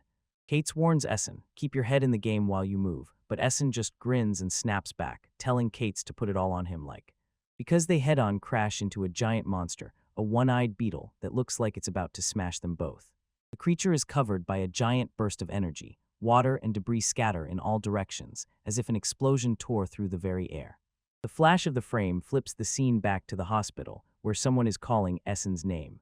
The visual scan glides through the forest, and a voice comes from the darkness. They have one single request, and then returning to the room, Essen freezes in shock. That man really wants a favor from him. Kate just looks away, as if embarrassed, and confirms it. Kate snaps at him, asks if he has any problems with that. Enz truly bursts out laughing, saying how many times Kate used to call him a loser, and then immediately waves it off, saying it's just a joke, and clarifies what his business is. Kadais admits light teasing actually makes everything easier for him and finally gets to the point, tells Essen that he wants him to help with hunting the monster. Kate calls the monster the leaf-hearted shrimp eater, and Essen clarifies, is it really that giant beast that everyone in the depths of the tides calls the strongest? Its essence is already calling him, but Kit just sits on the edge of the bed and clenches his bandaged fists so tightly that they tremble. Kit tries to start telling about himself, but Essen just silently watches him struggle, trying to say even a word. Suddenly he bursts out and throws, "I am weak," and looks disappointedly at his own limits as if they betrayed him. He says that his gift is unquestionably the strongest in the district, but unfortunately his own body simply cannot withstand that strength. And since that dungeon is flooded with water, it is extremely disadvantageous for him there. The best he can do is a draw. He looks straight ahead and admits, in fact, many years ago he gave up even trying to clear this place. Essen cannot believe that this is coming from him, especially after the crazy stunt Kate pulled yesterday.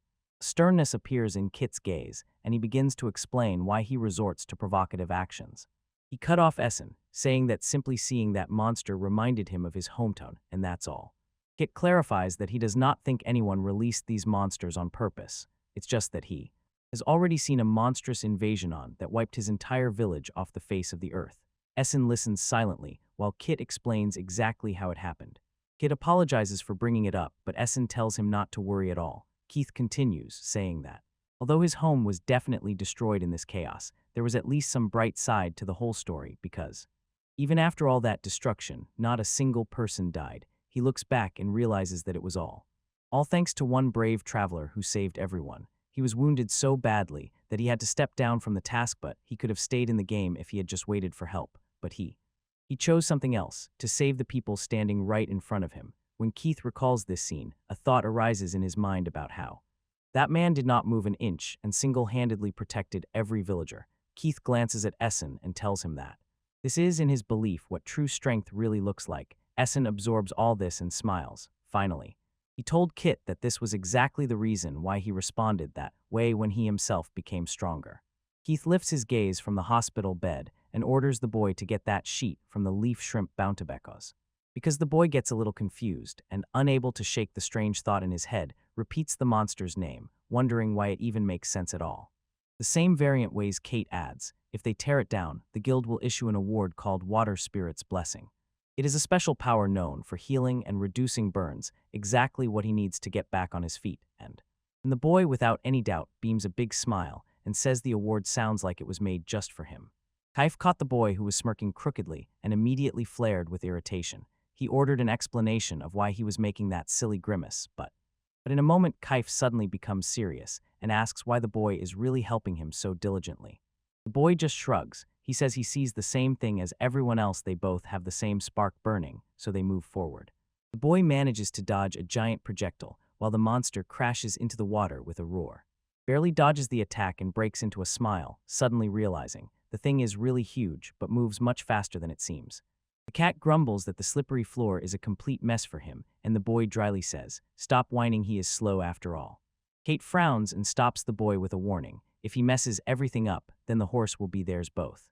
The boy just looks at the giant creature and jokes that he is glad to see it in such great shape today, even while these giant waves rise and crash around them as the monster behaves more and more aggressively. The boy, drenched with water, manages to remind himself his only job right now is to be bait, so he bursts inside and with one sharp strike slaps the hard shell of the monster. He wants to get angry, but the boy remembers he doesn't have that raw strength like Keith. This thing is tougher than all those crabs he had to deal with.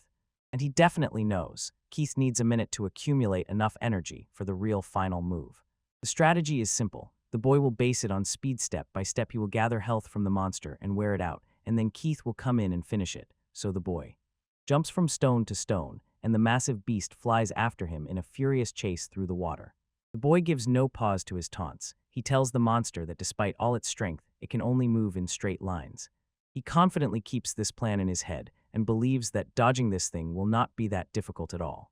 He shouts the same. A body of such size will quickly tire out, and all he has to do is wait until Keith gets there. Suddenly flying under the blow of a sudden huge shockwave, completely frozen by surprise, and it throws him into flight. From the side, Keith sees the strike and shouts Essen's name, as if about to panic. He grits his teeth and breaks into a shout, calling his friend again, and his eyes widen as it dawns on him how bad things have become. Realizing too late that they are looking at the best move of the shrimp, a specialized air cannon that can destroy everything in its path. The monster fires another gigantic volley, the water bursts, and the waves roll in and crash everywhere. Kate makes an irritated sound and rushes into action, running as fast as possible through the splashes and smoke, because he finally reaches the boy and asks if he is okay, trying to shield him from the consequences.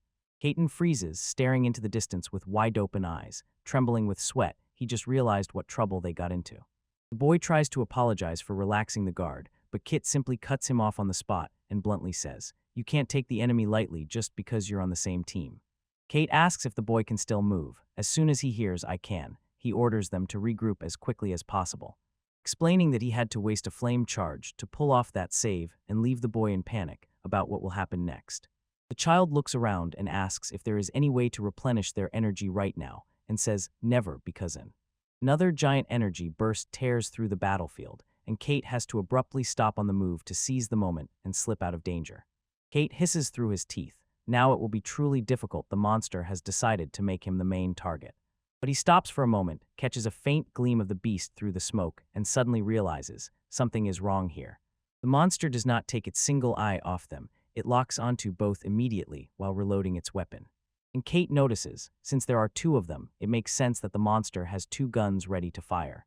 The boy starts sweating as the realization dawns on him. He asks what this really means for them. How?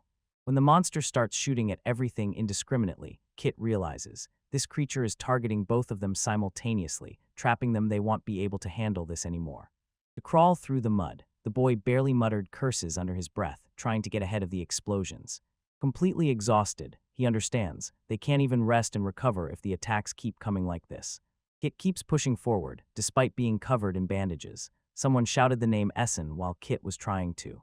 To find a breach, he decides to make a move right now, and suddenly a huge explosion of smoke erupts. A blanket of black haze covers the entire field. The smoke spreads over the area, momentarily hiding them from the monster's sight, and in this pause it becomes quieter.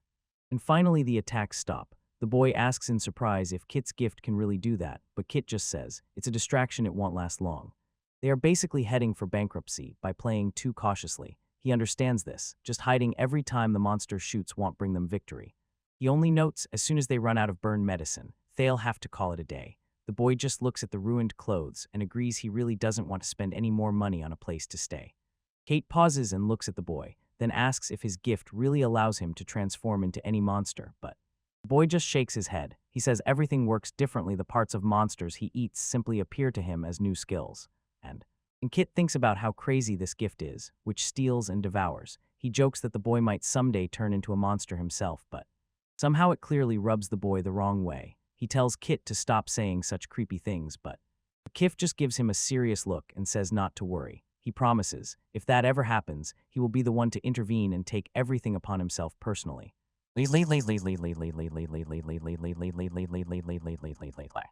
leaves the boy with a feeling of not so much confidence. He can't understand if Kif is acting kindly or just too insistently, but they have much more serious problems, so now is not the time for that. Kit notices they have no monster skills that can actually hurt the beast they are fighting, so the boy suggests simply eating this thing to steal its power, and very quickly realizes doing this is much easier said than done, because just approaching that monster is like a suicide mission. But he decides that he himself must draw its attention in the next round, find the weak spot. He asks if the antennas are guarded, but then immediately doubts himself. What if this thing pierces him right through, even through the throat, if he tries? Kate looks really irritated when she asks the boy who he suspects, as if he really ruined their plan from the very beginning, and then sharply orders, retreat and let him take on this part himself. But the boy is still a little worried. He reminds Covey that even if he manages to eat a piece of the monster, there is no guarantee the skill that will really save them might not drop. And so, the cat recognizes this immediately. He says he is well aware of it. Even if the exit is not perfect, more weapons in their arsenal are always better than nothing. Two of them meet Icebeard determination. Both shout that it's time to move in. And the giant monster just sits right in the middle of the lake waiting for them. Suddenly, a giant splash of water bursts out right in front of them. For a moment, it confuses everyone. Kate stands on her stone in the middle of the water, clearly angry, when he finally realizes his own attack did not hit as he wanted. He raises his hands as power suddenly flares in his fingers. He realizes this was clearly not part of the plan, but now he will become the bait while drawing. The monster unleashes a massive attack. Water splashes in all directions, spraying around it. He freezes in a defensive stance, and Kate notices the most important thing. If these attacks are shot from afar, they suddenly lose their power. The monster's attack and the boy's defense collide with each other, and a gigantic shockwave rises into the air. Energy wildly spins in a wild whirl. The boy suddenly realizes both forces do not fight, these simply cancel each other out. Kate keeps her face focused and says that this is not cancellation, rather synergy. They both tear through the explosion together, merging energy for a huge counterattack. The girl watches as the boy approaches the monster, and Keith keeps his gaze fixed on the fight. A notification pops up. He just acquired the skill leaf shrimp blank cannon. The boy says he will use it right now just as he lunges forward, and he fires a huge flash. It tears through the water and rushes straight at the monster. He is shocked at how strong the recoil after the attack really hits him. The boy is sure that his last move wasn't enough to miss the monster, and Keith shouts, "It's all right," and the boy is overwhelmed with surprise. He is completely stunned when Keith explains how the monster's air cannon works. It compresses air inside its claws, and the boy thinks that If he releases the flame at exactly the same moment as the air cannon shot, they can create something colossal. They both push back against the pressure as the monster repels them again and again. Keith shouts that there's no time to explain and orders the boy to just fire the air cannon at full power. The boy asks if such a move will really be enough to win, and Keith only replies that he doesn't know, but they still have to go all in.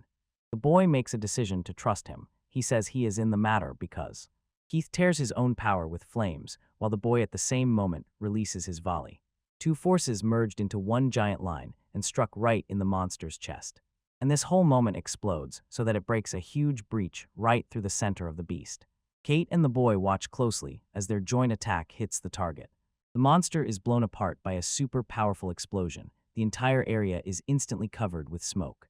When the dust finally settles, the two stand among the ruins of the beast, the one they just defeated. The boy gets excited and shouts that they really got him, while Kate just stands and watches. It looks cool as the boy gives him a thumbs-up gesture and insists that the whole victory happened thanks to his quick thinking. Kate just smiles and says, of course, boasting a little more after all, he is the strongest.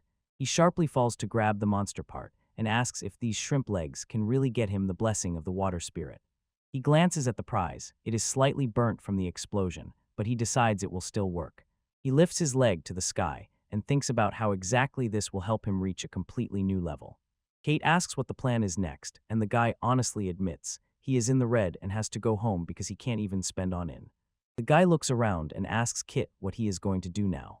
Kit replies he will stay longer because he promised to help train his new apprentice. The guy realizes that their paths diverge here and says, goodbye. Kit responds that he hopes the next time they meet, they will both be top adventurers. The guy just smiles and says that is exactly what he plans. When they part ways, the guy adds, you really saved me, and thanks him. Kit curls his lips into a smile, looks around, and loudly shouts his own thank you. The boy laughs and assures he doesn't need to worry about that at all, he is completely welcome here. They give each other a strong fist bump to end, and then part ways to leave. Everything shifts toward the huge stone entrance of the main headquarters. This is the official guild, where all high-ranking adventurers gather to find work. Polaris is just walking along when suddenly someone sharply calls her name from behind.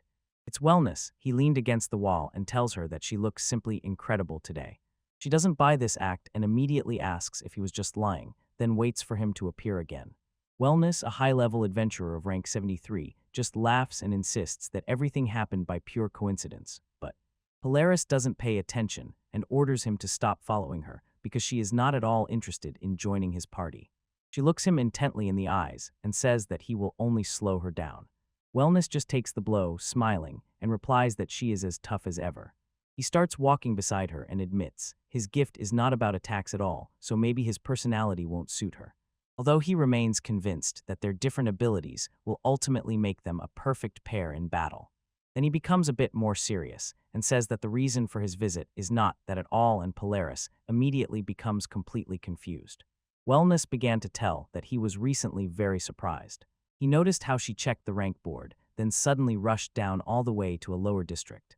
Polaris directly asks if he is following her, and he just laughs through it, brushing it off, as if a noble person like her has no business in such a disgusting place.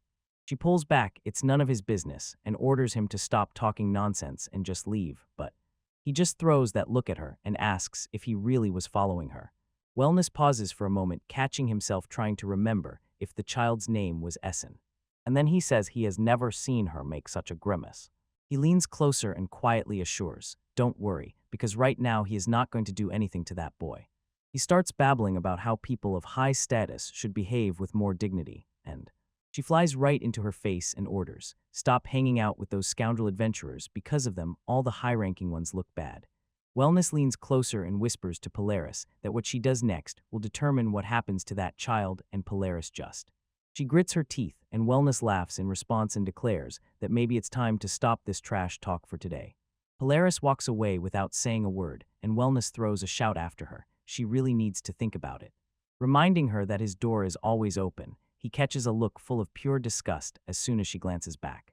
Next sunny afternoon over the city streets and rooftops, like when things pick up at the Junior Adventure Guild, everyone is busy rushing on the road, and even Essen. Essen looks at the board. His name hangs in 65,000th place. He clenches his fist and happily gets excited before the jump, especially since he still remembers how last time he was stuck at 85,000, and it turned out, the recent expedition really raised his position. He feels a bit strange that he is happy the rank increase happened only because of that crazy monster fight. Lulu notices Essen walking down the guild corridor and calls him out loud. He stops and waves back, WH. She says that since she last saw him, too much time has passed, so she officially invites him to return to the office. Let's say she should have remembered that she already read the report from the church and knows about the recent incident, a total nightmare in her opinion. Essen just laughs and keeps a look of complete calm, as if it was something, and that he basically did almost nothing, just happened to be nearby. But Alulu is not convinced, and she calls him a liar, showing the official report published about his great battle with the monster. Essen looks quite shocked that she wrote down so many details, but only briefly says, it's her job, especially when he is the one in trouble. So he simply gives her a smile and says he appreciates the help, although he didn't expect to get so much attention. Lulu starts to panic and wave her hands. Her face is bright red. She snaps angrily, saying that she is by no means stalking him, and there is nothing crazy about it at all, and this makes us. Tell her that he understands this, and that, because he is still low level, it's nice to know, she thinks about them. You realize that it is really crazy to get so much support when there are thousands of other adventurers in the city. Essen just stands still and smiles widely, thinking to himself that Lady Alulu is definitely a top-class professional for how selflessly she works. But Alulu is completely confused. She shouts that this is just her job because she is only a low-rank worker in the guild, insisting that she really doesn't have free time to hang around and cheer on specific adventurers like him. Essen asks if she is perhaps angry about something, and she immediately snaps back. Definitely not, she is by no means angry. After that, she becomes a bit quieter, looks at her papers, and admits that she is just glad he returned safe and sound, and Essen just gives her a soft look as if silently confirming he hears her. Alulu regains her energy and gives him a bright smile. She says to keep the guard and work even harder, but then she raises really serious rumors about strange gadgets that have recently appeared in the lower quarters right after that last adventure.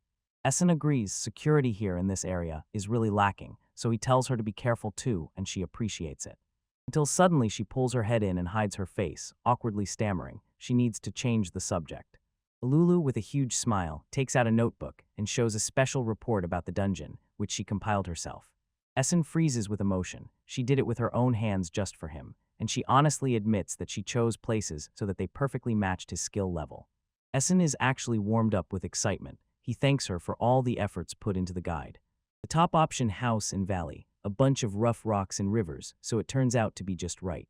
For the toughest challenge Essen has faced so far, but he knows he must accept the fight.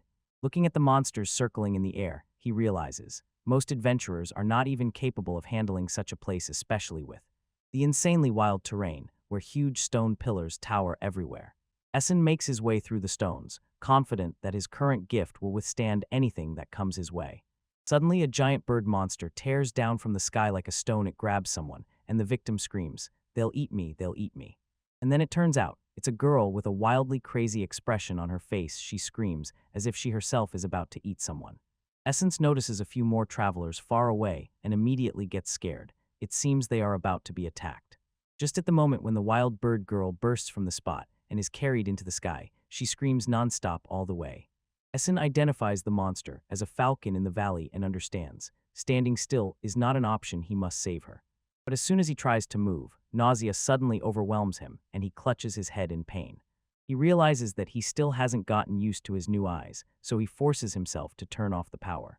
When he raises his gaze again, he is struck by shock. The bird has already flown incredibly far. Next to him, the girl is glowing, shouting that this is incredibly cool because she is finally flying. Since the birds haven't eaten her yet, she concludes, probably they are carrying her back to the nest for later. But as soon as she lowers her gaze, she sees below. Something is rushing at full speed. Essen, through the pain, breaks through and rushes towards her, tearing the air with a scream, "I'm coming to save you." Essen sprints forward, completely confused the moment the monster spoke to him, and the wild bird girl already starts to panic. He keeps himself together. The area has already been checked by his powers. Just below them, a deep river to catch their fall. He twists all the remaining strength into one big move and shouts that this is not the end yet.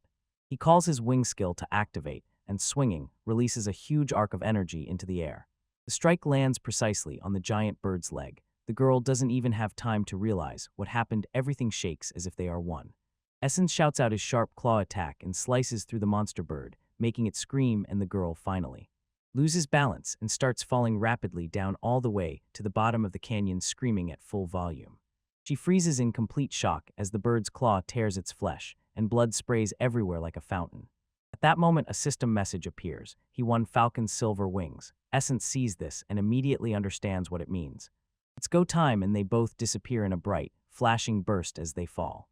Essen reaches out his hand as they plunge headlong downward and shouts for the girl to give him her hand, then he can save her. She screams in response and reaches out her hand, barely touching his, as they fall through the air. But eventually they firmly clasp hands while feathers from the giant bird settle around them. The wing ability activates, and Essence presses her to himself, gliding through the canyon with widespread giant white wings. When the ground rushes up to meet him, someone manages to think he might have stopped the fall at the very last moment, but they hit right into the Rivera gigantic splash, and Essen admits they definitely didn't stop fast enough. For a moment, it becomes quiet in the Canyonto hang in the water, and tall cliffs rise around them. Essen apologizes for the rough landing, glancing at his torn clothes out of the corner of his eye, but the girl just looks at him intently and reminds him he literally just saved them. He gives her a huge, relieved smile and asks if she got hurt anywhere after the fall, showing he cares more about her than himself, and again grabs her hand, saying they need to immediately take care of something important. The girl from the canyon goes crazy. She just saw Iten, now shouts at Essen, demanding an explanation of what that form was, and asks if he is even human. She stares into him and asks if it's some special gift because of how those parts of the monster grew from him. Then, stretching out in his arms, she begs, "Do it again." Essen just stands there as if struck by lightning, not quite sure how to react to her sudden friendliness. She laughs and rubs her head, apologizing for getting carried away, while Essen looks utterly exhausted from the whole ordeal. With a wide, confident smile, she finally introduces herself, as Ryukond looks completely different from the one who just attacked him. She realizes she still hasn't properly expressed her true gratitude to him, so she takes a moment to decide what to do next. Essen tells her his name, and she immediately bursts out screaming, "Huge thanks." But he looks at her confusedly while she puts her jacket back on and asks directly, is she really not afraid of him at all? Essen explains her reaction is completely different from everyone else's, because most would suspect someone who looks like a monster, even if he just saved them. Ruka looks at him seriously and says that types of monsters are always tied to specific dungeons, and barriers never allow them to leave those places. Ruka raises a finger as if thoughtfully searching for an idea, then suddenly brightens. Maybe this strange transformation of his is not a curse, but a rare gift. Essen nods while they stand in the middle of the canyon, and admits there was still a chance maybe he is just a new type of monster they haven't seen yet. Her face suddenly lights up with a very piercing expression, and she begins to say something. But then she completely loses control, blushes, and shouts as if she madly loves monsters.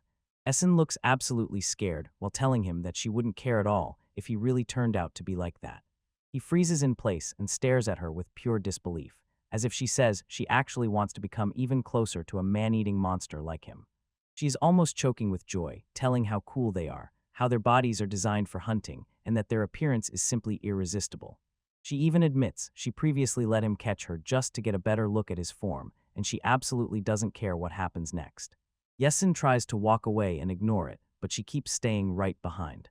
She begged him to transform again, just so he would show those wings and fangs once more. Ruka does not back down until the boy finally admits he really does not like to show off his secret ability, and she simply comes up close and asks if he is shy, saying she has already seen that form anyway. Eventually he gives in and says, "All right," and it excites her so much that she can't wait to see it again. The boy focuses and shouting the power of silver wings. And suddenly those huge feathered wings spread out to their full width. Ruka froze, rooted to the spot, in pure admiration. She has stars in her eyes, and she can no longer hold back. She shouts how cool it looks. The boy only looks over his shoulder and asks if this is really what she wanted. Ruka doesn't even have time to answer. She rushes forward, hugs the feathers, and screams that it feels real. She starts grabbing and squeezing them so hard that he lets out a frightened whimper, but she doesn't stop. Yet she doesn't stop rubbing her face against them and insists that their path is softer and darker than she expected. The boy bursts into a loud scream while Ruka continues to play with the feathers, although she only mutters that he doesn't have a beastly smell. Eventually, he loses self-control and asks her to stop because she jumps around him like a child and doesn't let him take a single step. Only so that he can keep his form. The wings fall apart into pieces of feathers and tear off from the placid boy is left completely breathless. He looks her straight in the eyes and says that this is the end of the performance scene. This is by no means what Ruka wanted to hear, but he explains that he actually trembles every time she licks them. It turns out he feels everything through those wings, and as soon as she touches them, it's too strange for him. Ruka falls sideways, looking completely disappointed, muttering something about how they weren't going to break anything. But then there will be B. Then the boy gets even more confused and tells her that when her breasts are pressed so tightly against him, he becomes uneasy. Finally, Ruka gives up. She says she will stop if he really hates it that much, and the boy is left feeling quite pathetic because of his reaction. The boy stands and tries to fix his equipment, and Ruka just looks at him and her face becomes serious until Ruka asks if Essen really isn't just a low-ranking adventurer. The boy is confused why she asks this now, but she only points out that his clothes are still a complete mess. The boy explains, as soon as travelers rise up the ranks, they start wearing equipment made from monster parts it really can heal itself. He looks at his torn, ripped clothes and realizes how much damage they took during the fight, and he tells Ruka that she is amazingly knowledgeable about top-tier equipment. He can't help but ask if she herself is some kind of elite adventurer, but the hand simply laughs and brushes away, as if it missed completely. She covers her eyes with a proud smile and explains, her real job is actually to be a craftswoman. She raises her finger to attract his attention and begins to make him a rather generous offer. She says that she herself thought for a long time about making new equipment for him. They stand before a huge mechanical structure as if it has giant legs and the scale of the workshop is simply insane. It towers, clad in metal panels, and is even crowned with strange pipes. The hand playfully sticks out its tongue, showing it a sign this is how it thanks him for saving her life and allows her to see his special power. She spreads her arms wide and shouts, "Tada," just as they reach the front door, solemnly presenting it to her workshop. Leaving the boy completely speechless, he raises his gaze to the huge structure and still can hardly believe what he sees, and he understands. He would never have thought that such a place could be right here, on the edge of the city. The guy thinks to himself, this is his first time at a workshop, but everything here is too luxurious, almost excessive. The hand laughs and jokes that it looks more like a monster than a shop. The boy only looks exhausted. He asks why it has legs and mutters that it looks like a giant spider. While they walk, Ruka explains. In fact, she summoned this place with her own gift, her magic engineering workshop. The boy catches up with her on the stairs, admitting that receiving such a gift from the master is actually pretty cool. Ryuko flicks her finger at his side and says that he misunderstands how exactly her power works. She explains that most craftsmen are just ordinary blacksmiths or cooks who stick to simple trades. Her power is different. It is a gift specifically for high-level technologies and skills. She gives him a broad smile and says that her gift stands out just like he does. The boy smiles in response and asks if that means she is special too. And Ruka laughs, says she likes that sound, and heads to the door to show him inside. Ruka pushes the boy, "Hurry up and come inside." He steps over the threshold and looks around. He is literally blown away by the huge furnace and all the surrounding equipment. Ryuka heads straight to the back of the room, where the fire gains strength, passing by her tools. The boy notices a huge pile of books in the corner and chaotically scattered monster remains and cannot contain his admiration. Looking around at all the hammers and tools scattered around, he tells Ritsa that she really looks like a true professional master, and also Ruka. She acts as if it goes without saying and says she needs a little more time to prepare, so he should go and look around at whatever he wants. The boy says he's already taken to it, throws her a quick smile, and enters the room, and starts to look around. On one of the desks, he finds a terrifying-looking monster, a jaw with rows of sharp teeth. The boy leans in to get a better look, wondering if it is some rare mid-grade material, and as soon as he reaches out his hand, the jaw suddenly snaps shut right on his hand. He screams in pain, and the hand calmly says that he probably shouldn't touch things so thoughtlessly, and while he was about to, the boy panics and shouts that his fingers are about to be bitten off, and the hand just stands there laughing at him. Eventually, the boy gets a finger wrapped in heavy bandages to stop the bleeding. The hand casually explains, materials from undead monsters always behave like this, but the boy just sits and cries, reproaching her that she should have told him earlier. She doesn't feel an ounce of guilt and immediately puts him in his place. He touched it first, even though she only allowed him to look around. The boy tries to justify himself and waves it off. He couldn't have known it's a complete trap. Suddenly, Ryuk's eyes sparkle with light, and she exclaims that she just remembered something extremely clever. She abruptly starts moving and declares that she will right now come up with a completely new plan for his equipment. She sharply opens a notebook and is already ready to start sketching new gear. Ryuka puts on a strange expression and says that it's already late, so not a minute can be wasted. She picks up the tape measure, smiles broadly, and announces, since she is making his equipment, he should take off his clothes, she will take the measurements. The boy just stands still, frozen with an empty face, completely stunned by what she just asked him to do. Her hand moves in a rush and starts tearing off his clothes, urging him. He needs to hurry because it is already getting dark. The boy loses control and snaps at her. She can't just take everything off people, and she says she wants to understand why he is so shy. He tries to get out of it, he just wasn't ready for this, but Ryuka waves it off as if casually. She has already seen a bunch of naked boys anyway. While they are arguing heatedly, someone in white boots slowly approaches the workshop. And suddenly a loud knock on the door, sharp and heavy, at which both freeze, not believing their own ears. A voice comes from the other side and calls out, asking if there is a Ryuka somewhere. The door opens and there stands Polaris, saying she needs to fix her sword. She stops mid-sentence and freezes. With a completely stunned face, she looks at the shirtless boy. The boy can't believe his eyes and shouts her name, while Ryuka just greets her as if nothing special happened. He has completely lost his mind, asking why the best ice princess ended up in such a place at all. In the workshop, it suddenly becomes quiet. Polaris stands close over the boy and simply looks at him, folding her arms across her chest. The boy sits on a wooden stool shirtless, all sweaty, and looks as if stuck in the very midst of pure horror. Polaris pauses to process what she has seen. Her gaze lingers on him while he tries to think of what to say. He flinches, throws a nervous smile, and tells Polaris that a lot of time has passed since they last saw each other.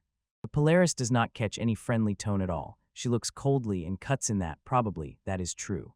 He tries to keep the conversation light, laughs and says he is just amazed after all, they ran into each other in such a place. Polaris narrows her eyes, her gaze sharpens, and she replies to him briefly and coldly. And suddenly, the temperature in the room begins to drop, rapidly freezing air swirls around her feet. The boy starts to tremble as soon as he notices the air growing cold, and only then does Polaris ask if she really interrupted something between him and Ryuka. She looks at him with a frightening dark expression and says that he definitely doesn't need to pretend anymore. Polaris looks the boy over from head to toe and says that from his condition, it is more than obvious what exactly was happening. She tells him that it seems he is having a great time, but he gets scared and shouts that she has everything mixed up. It was just Ryuka who took off his clothes. He tries to dig himself out of the hole and explains that he literally just met Ryuka earlier today, but this, on the contrary, makes Polaris look even more skeptical. She repeatedly says that he is hanging out at the house of a girl he just met. The guy completely loses control, realizing too late that his explanation sounds much worse than it actually is. So he starts wildly waving his hands, shouting that it is all just one big misunderstanding. Polaris does not look convinced at all. She only notes that he has a lot of free time for someone who is supposed to be a traveler. He shoots back immediately and says that this is not true at all. In fact, he was constantly busy. The guy explains that he took off his shirt only because he needed to take measurements and insists there is nothing suspicious here because he has no time to fool around with girls. And then Polaris suddenly barely smiles and says she was joking with him the whole way. Polaris honestly admits she picked on him only because, having just seen his face after so many years, she wanted to tease him a little. And the guy asks her to stop saying that her teasing actually scares him to death, so Polaris quickly apologizes. Then she explains that she has known Ryuka for a long time and definitely knows what kind of girl she is. And from this, the guy suddenly realizes Ryuka is exactly the one responsible for creating all of Polaris' high-quality equipment. Polaris confirms, yes, exactly so. She explains that Ryuka is actually famous among elite adventurers, a master of the highest class, one who knows her craft perfectly. The news knocks the boy off his feet, and Polaris says that, honestly, she is surprised to see him here right under her nose. At that moment, Ryuka calls from another room and addresses Polaris. She apologizes for the long wait. And she appears just then to hand her a huge sword, saying that all the servicing has already been completely finished. Polaris briefly nods, thank you, but Ryuka waves it off saying there wasn't that much to fix anyway. Ryuka says that Polaris always becomes a colossal help, and the girl explains. She just slightly adjusted the tip so that magic flows through it better. And Ryuka can't help but smile, telling Polaris that she really takes incredible care of all her equipment. While Polaris tests the energy in her hand, she calmly asks if Ryuka really thinks so. Polaris answers just like that. It's all because Ryuka makes such high-quality things, and from this, the girl blushes and asks her to stop. She leaves the boy in his thoughts, and he is amazed at how crazy it is that the top record holder sees a master in her. He has no idea if someone that cool would really make equipment for him. Ryuka suddenly notices that she has been brushing him off all this time, so she immediately apologizes to Essen for having delayed his request for so long. But Essen only smiles in response and assures, everything is fine after all, she is doing him a favor anyway. Ryuka grabs her tools and swears that she will fix his things right now, this very second. Polaris stands aside, arms crossed, silently watching as the two of them work. While Ryuka stands directly behind the boy, he begins taking measurements and adjusting his back. Ryuka finishes writing notes on the sheet and suddenly starts talking, as if deciding to change the subject. She shifts her gaze to the two and asks if they really know each other. The boy answers yes, and Polaris agrees, although she herself remains a bit reserved. While pouring herself a drink, Polaris adds, rather yes, they just happen to be from the same town. Ryuka catches herself thinking that this is quite interesting, because you don't see that every day. She says that now they are both independent travelers, and asks why they don't work together, since they are from the same place. She wonders, maybe they just don't get along. The boy awkwardly laughs through the discomfort, admitting that they once really tried to gather a party back when they were just starting out, but Polaris takes a sip of her drink and solemnly explains that the difference in their skill levels became noticeable almost immediately. She looks sideways with a serious face and says that it was Essen who decided to ruin that party, leaving the guy completely confused while he tries to apologize for how everything happened back then. The guy smiles a little awkwardly, as if he already knew everything, he was just holding her back. Ryuka confirms his words with a short nod. He says he understands. Polaris's rise to power was honestly on a completely different level. She lays everything out clearly, how Polaris appeared out of nowhere and immediately shot straight to the top, breaking into 9th place. In 1 year, and that's madness, considering that most people never even reach the top 10,000. The figure of Ryuka Essen did not want her friend to carry her, probably out of pride, but the guy looks her in the eyes and says, a high rank means nothing if a person doesn't have real skill to back it up. Ryuka smiles and casually says that she really likes Essen's attitude, and this completely throws Polaris off track. Ryuka teases them even more, and the guy finally loses it and shouts that she thinks wrong about them. Let's get back to business. Ryuka takes a feather and marks his hand, saying she will make equipment that truly matches his determination. Polaris watches them closely and wonders why a top master goes so far for someone like him. Ryuka licks her lips, smiles, and explains that making this equipment is her way of thanking him for saving her in the dungeon. Polaris closes his eyes and finally realizes everything. This is why that janitor worked so hard. Looking back, Ryuka recalls their first meeting. It really felt exactly the same. Back then, everything was complete chaos, and people were screaming for help. Polaris points out how Ryuka even managed to drag Essen into her drama, and the craftswoman completely loses control and starts apologizing for all the inconveniences. The guy just throws a confident thumbs-up gesture, letting them know he is 100% sure from now on Essen will only get stronger. And Polaris holds his gaze for a moment, then quietly agrees. She smiles to herself and says that she is actually just waiting for it to happen, mostly because she would be very bored if he remained weak. The guy gives her a serious look and promises that he will definitely catch up to her where she is now. Ryuka and Polaris exchange glances, and for a moment the whole room is filled with the weight of his determination, until silence falls. Until Polaris finally decides it's time to go home, she leaves Ryuka and the boy waving goodbye to her until she disappears down the street. Click, the door opens, and a voice calls Ryuka, and Wellness just walks into the house as if there was no break at all. He throws Polaris a self-satisfied smile, asks to be left alone, and wonders why she is hanging out again in such a remote hole. Polaris completely breaks down, shouts his name, and accuses him of following her all the way to this very place. The boy stands as if rooted to the spot, blinking confusedly, while Polaris begins to sweat from tension. Wellness casts a creepy glance and Polaris thinks, the appearance right now, is it really just a coincidence? She looks at him intently and utters his name as if it were a curse. The boy tries to piece everything together and asks if this man knows anyone from Polaris. At that very moment, Wellness finally notices that he is standing here. Wellness sharply covers his nose and grimaces, pretending that something stinks in the air, disgusting, unbearable. He approaches the boy directly, looks him over from head to toe with those cold eyes, as if seeing not a person but nothingness in him. The boy finally snaps, looks him in the eyes, and asks what his problem is. He stands still and chuckles into his palm, as if he is hiding some huge secret behind his cheek. He glances at the boy, and in that look is pure disgust, as if to say, why was this miserable creature even let in here? The boy is thrown off by the sharp insult. He just stares at the man and asks what his problem is. Polaris finally can't take it and tells Wellness to just stop, but in response only a deep, cutting sigh escapes. He tells Polaris that talking to such a rat, this child, is beneath her dignity, and that it completely ruins her image. Wellness shifts his gaze to Ruka and immediately throws her an unwanted piece of advice. Supposedly, it's time for her to start choosing better clients. He doesn't give her a break. He presses on and states that letting people like that guy inside only means ruining her own reputation. Ruka doesn't swallow this without a fight. She says she selects guests properly and that this is her home, so she will accept whoever she wants. She adds, as far as she remembers, she never even invited him over. Wellness, it seems, isn't even bothered by the refusal. He just smiles and says he'll leave very soon, since he came only for Polaris. The guy isn't going to let those insults go unnoticed, so he yells at Wellness to wait. He immediately steps back and tells him that he's too rude, then asks who he thinks he is anyway. Wellness just gives him a look full of pity, as if the kid clearly doesn't know how to talk to superiors, and that such audacity doesn't suit a petty rat. He snorts as if it's not the kid's fault they don't understand, since they live in completely different worlds. He puts his hand on his chest and starts boasting about his rating of 73 and that he is a gifted genius. But then, he's cut off by loud laughter, and he screams wildly that he is actually Polaris's guy, and Ruka and everyone else are simply thrown off by this statement. Polaris remains in place with an empty expression on her face. She's not even able to process what he just said.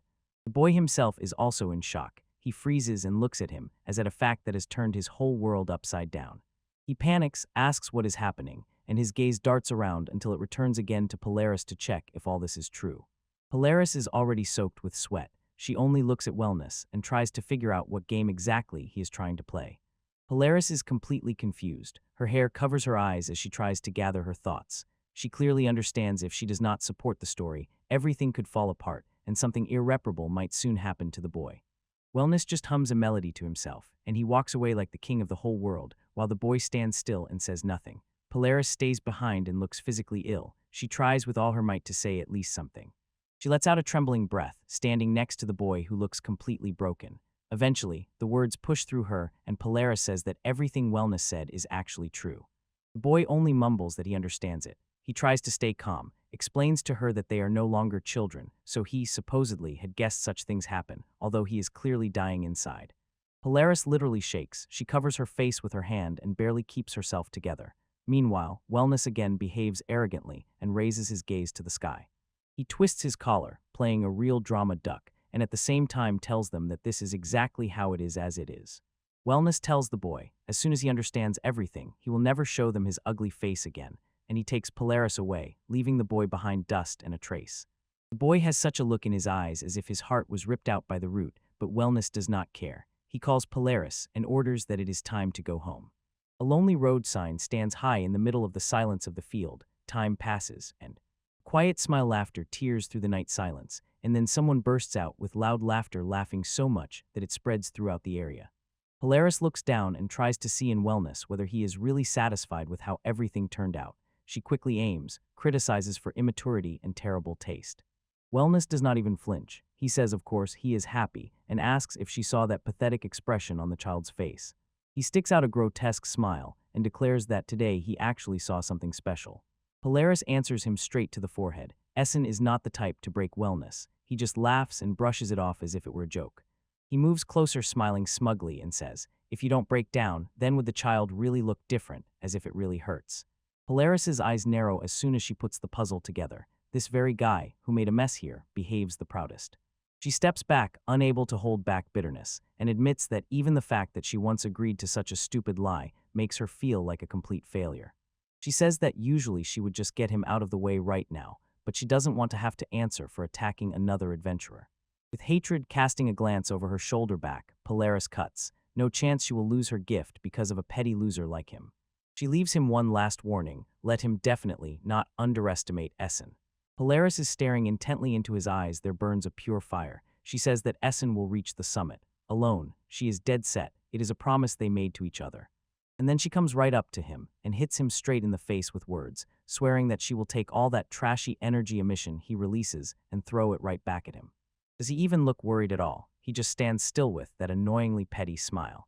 He truly bursts out laughing, mocking her trust in the guy and at the same time aloud wondering if this man will have enough strength to get back on his feet again. When he begins to leave, he tells her, even if the child manages to get up again, It will not matter at all. He will just be there to crush him back into the dirt like an insect. Finally, the sun sets over the city, and everything around sinks into a cold, quiet shadow. People clear the streets and return home, so the alleys grow dark and… Meanwhile, the boy finally reaches his place. He pulls himself up the stairs, pushes the door, and bursts into the room. He doesn't even take off his gear, falls onto the bed with his whole body, completely shattered by what happened. The boy freezes, looks into the void somewhere, and still does not understand why every word that said wellness hits him so painfully. It won't leave his head, and that's it. The thought that Polaris supposedly already has a lover does not let go for a moment. It would seem like a trifle, but each time it gnaws stronger because he finally puts it all together. She is already the strongest traveler of all, with her own outfitter and partner who can really match her in battle. And he begins to question himself. Why did Polaris even wait for a guy of his level? After all, she already has a bunch of partners who don't drag the team down So he guesses she remains loyal because of an old promise, or he just got lucky because she feels sorry for him. He remembers how everything was before back, when she really needed him by her side. The scene jumps back to childhood again. Night, a quiet hut, and around only one thing. A little girl sobs and wipes tears in a dark room. Little Polaris curled up in a corner and patiently waited until she heard someone calling her name right from the window. It's a boy, he says it's him, and that they need to get out of there immediately. She barely believes in his appearance, but And he explains he can no longer stay in a house where she is treated so cruelly. He decided to take her away from there forever. Polaris panics and asks where they should go at all, and the boy replies, anywhere, just not here. Her father notices them and starts shouting, demanding to explain what they are planning and what they are doing, while the boy tries to pull Polaris away. The man completely loses control, shouts that they ruined his home, waves a bottle and hits the boy on the head with it. Polaris can only scream. When the boy stands up to protect and does not retreat, covering her, a heavy blow goes straight to the face and he still does not retreat. They manage to slip away and the boy tells her, wherever they go, he will be the one to protect Polaris. While they rest, the boy asks if Polaris still remembers that dream he once told her about, and the conversation leads to the next step. As if carrying her on his back, he raises the question in a joking tone. At 10, he will become a traveler, and they will eventually become the best duo. Time passes and Polaris learns the name of her gift, Silver World. It allows her to control ice. The boy beams with excitement and sincerely contemplates what it means. She thinks she will now be incredibly strong, but he suddenly freezes. She simply cuts through the landscape with a powerful ice attack. Eventually, she begins to climb the ladder, excitedly showing him that her rating has sharply risen again. Polaris says that being where she is still not enough. She continues to climb, and S sees her true goal is to hit rank number 1. She looks back and calls out the name Essen with a huge smile on her face, but then the boy suddenly twitches, sharply wakes up in bed and, sitting up, looks completely confused as if thrown off track. The morning sun flies into his eyes, and he just sits on the edge of the bed, head bowed, hands clenched into fists. The day begins with a heavy defeat. He convinces himself that things are bad, and replays in his mind how pathetic and worthless that same dreaming was. After firmly deciding that waking up like this is a real disaster, he goes out to the yard to the stone well. Splashes his face with icy water, trying to break free from the numbness he is stuck in. Squatting down and pulling the bucket, while the other guys lounge around in the background, he gets stuck in his own thoughts. Drops of water run down his hair, and he starts guessing the real reason why Polaris even cares so much about him. And only now does it occur to him. She is probably one of those people who never break a promise, and he decides that this is the whole point. The boy stares into the water and turns over in his mind. He really needs to go apologize to Ryuka. He can no longer recall all the details, but is almost sure he just took off and left without saying a word. And because of that, he feels like a complete fool for such rudeness. He looks over the hills to where she stopped at, and finds Ryuka. She is sitting by her campfire, patiently waiting while clothes dry on a nearby line. As soon as she notices him coming up, her face lights up, and she happily says that he finally made it. The boy immediately bows his head and apologizes for disappearing without a word yesterday, and she just laughs and waves it off. Don't worry about it. She honestly admits she was actually a little worried before he left. He suddenly looked completely exhausted, and that made her chest tighten with anxiety. He feels even worse as he continues to apologize hurriedly. His hand freezes a bit confused when he remembers Essen, and she quickly changes the subject, folds her hands and smiles, saying she is just glad because he did come back.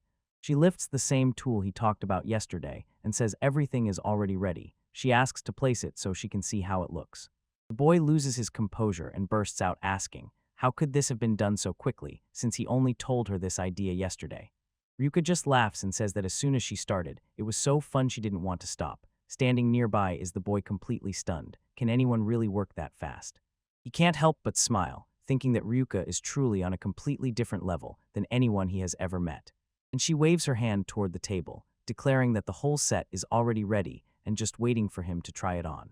He doesn't waste a second and immediately starts clicking the armor pieces into place, feeling how the high-quality equipment fits perfectly. When he finally puts on the full set, he asks Ryuka if everything is really worn correctly by him. She shows a new headband and says she made it especially to protect the head. That's where most monsters like to direct their strikes. All the other gear is assembled quickly. Light monster fibers and magic-infused plates are laid out on all vital spots, so he is safe and doesn't lose pace. The coolest feature is the built-in shape memory. The armor literally repairs itself as soon as it gets damaged during battle. Even though she used mid-grade materials, she still swears the suit is so durable it will withstand even the most dangerous high-level dungeons. The boy in his new gear fusses, jumping up and down, shouting how easy and incredible it feels, while Ryuka just beams with pride at the work she made with her own hands. Ryuka suggests switching to equipment self-repair mode, and the guy is completely for it without any doubts. He wants to see how it works. She takes a short pause, admires the result, and throws out. Supposedly, his wings in the new suit look wonderful, and he just stands there. The fabric on the armor starts to shift and tear as soon as the self-repair magic sparks, and when the guy is finally thrown off track, he shouts that the repair function is actually happening right now before his eyes. He tries to look more closely and realizes, for all this she used C-rank materials, which this makes him panic a little and ask if such luxury is really super expensive. Ryuka simply extends her hand to him, gives a wide smile, and says not to worry. All this is an investment in his future. But she specifically adds that next time she will definitely charge him, so he should become stronger and start earning real money. The guy agrees and nods, but while thinking about what it really means to become stronger, his voice quiets down a bit, continues with. Ryuka wonders if she accidentally killed the hype because she took the future too seriously. Ryuka completely confuses the guy, suddenly asks if Essen really had an interest in Polaris. While they sit by the campfire, she keeps the conversation going and deliberately brings up the topic of how Essen behaved around her. The guy has the courage to say directly, does he really think that Essen liked her that much? He quiets down and looks away, as if admitting defeat. When he thinks about it, maybe it really was so. Then he asks if she caught those vibes, and Ryuka replies that she definitely felt it. He explains that when someone is so openly depressed and says it themselves, anyone will notice. The guy barely grins in response and says he understands what she means, feeling a bit teased. He sinks heavily next to the campfire, completely exhausted by this heavy topic. Then Ryuka tells him if he wants to vent, he can talk to her anytime. She adds that in her work, she is used to seeing people reach their limits and permanently leave the adventurous life. Ryuka lowers her gaze and says, even the strongest sometimes cannot recover after losing a friend. She explains some spend everything and still get betrayal from their party, even when given big gifts, while others just reach their limit and give up. And then she tells the guy that she sincerely believes, here everyone is equally strong in body and heart. She adds that everyone who stakes their life against monsters must have mental endurance to face their fears. The thing is, even the hardest has a limit, and she shows it by tossing a small nut. It's so terrifying there that the shell cracks wide open and the fragments roll on the ground. Looking straight at him, she says, no matter how scary it looks on the outside, everything has a weak spot. Especially because what is inside is always much more fragile than the shell. The boy is silent and looks down as he compares himself to that cracked walnut shell and feels as if he has finally been split in half. Ryuka concludes simply, keeping everything to yourself is not the way out, and it is absolutely normal to lean on others when it gets hard. The boy curled up on the ground and finally let it all reach him before quietly saying, now I understand. He raises his eyes to Ryuka and admits he's not even sure what he felt for Polaris was love at all. He explains that his desire to protect her was stronger than anything else, and Ryuka just freezes in complete shock. Looking back, he tells her, it's hard to imagine now, but before she got her gift, Polaris was actually very weak. He recalls how she lost her mother in childhood, and how because of that her father became a cruel drunkard. Then everything finally fell apart, and he tells how she used to silently endure everything, taking the blows herself. But over time, he could no longer watch her suffer, so he took her away and they both fled the village. He leans back and sits again by the fire. He says that Ryuka already knows the rest of the story from the times when they were travelers, but he raises his eyes to the sky and reminds her of the promise they made, to become the best in the world together for the sake of his children. Although she eventually left him behind, he admits the only reason he worked so hard was that old promise. The boy recalls the time when Wellness appeared and declared that he was Polaris's lover. He admits, at that moment all the strength seemed to drain from his body and he realizes this should not have been the reason why he was so hard on himself and pressured himself.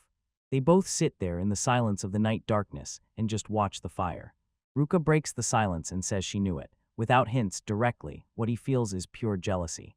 The boy lets out a heavy sigh and leans back, calling himself pathetic, and Ruka just looks at him with a smile so sh. She starts laughing and honestly looking him in the face says, "It's not such a big deal." And he does not accept these words, insists that he is definitely not okay, realizing that the childhood promise was just a cover for worthless feelings. Ruka looks him straight in the eyes and says that she does not at all think that all this is so. While she explains, if he is conscious enough to speak these ugly feelings out loud, it means he will be fine. The boy still looks uncertain. He asks if this is really normal, because he fears he will no longer find a reason to keep trying. The hand tells him directly, there is no reason to change how he feels. The boy looks at her completely confused, not understanding where she is going with this. She poked him with her finger and explained that he hasn't even heard Polaris's version yet, so he shouldn't behave like a selfish person who just kidnapped her and the boy looks at the ground and replies, "That's pretty harsh to describe him like that." The hand doesn't stop, asks if the boy, who is so cheeky, can really give up on the girl he likes just because he heard she might have a lover. The boy just sits there and a tired expression doesn't leave his face, but then he finally finds the courage within himself. He clenches her sleeves and admits that deep down he really doesn't want to give up. He raises his gaze, a fire flashes in his eyes, and says that then, because he loved her, he was able to save her and that is exactly why he still has feelings for her and wants to be the one who will protect her from now on. When the vision of Polaris smiling appears before his eyes, he explains, he wants to catch up to her level so they can finally spend time together as equals. The hand starts shouting and exclaims, "That's how it should be," but he immediately sinks down and is overcome with anxiety. Is he bothering everyone? And this causes the hand. The hand shouts for him to stop, because every 5 seconds he retreats.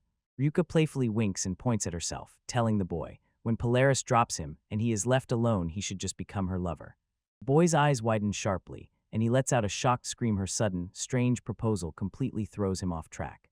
She becomes even more insistent, approaches closer to say, she is even more than happy to be the reason he doesn't leave the fight, and then everything starts to go off the rails. She hugs herself and aloud dreams about how she would become his lover, imagining as if she is wrapped by lizard tails or falcon wings. But she doesn't stop there. Blushing, she says that suffocating from a frog's tongue actually sounds like quite a good time. The boy stands still, and pure horror freezes on his face. Realization just hits him hard. He finally understands why she is looking at him so attentively. It dawns on him, because of his summoning powers, she decided she could use his monsters for all those terrible fantasies, and the fact that he can just keep endlessly producing them is a complete plus for her. In panic, he starts to back away, pleadingly asks to be left alone, and shouts that he definitely does not share her strange hobbies. Ryuka instantly clears her throat and tells him to put jokes aside for a second, while the boy looks at her as if unsure whether she was really joking or not. And as soon as she sees that he finally behaves like himself, she gives him a big genuine smile and asks if he is feeling better now. The boy looks around and thanks Ryuka for the conversation, and she just waves it off and laughs, as if to say, it's nothing. It's never fun to see a friend lose heart. She jokes that she mainly helps him so that he becomes famous and spends a lot of money at her place, dragging him along.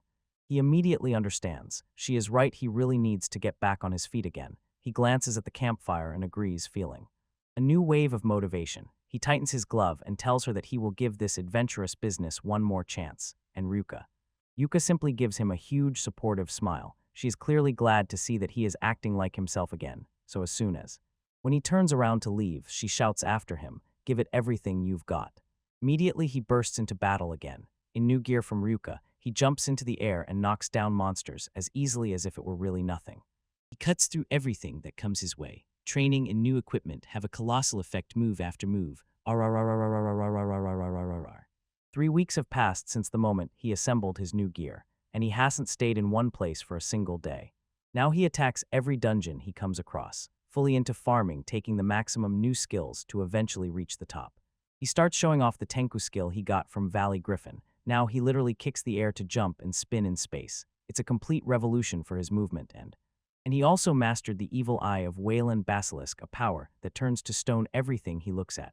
With these new abilities, it's obvious he has become much stronger than ever before. Satisfied with his progress, he returns to check the boards and wonders exactly where he stands in the world ranking after all this competition.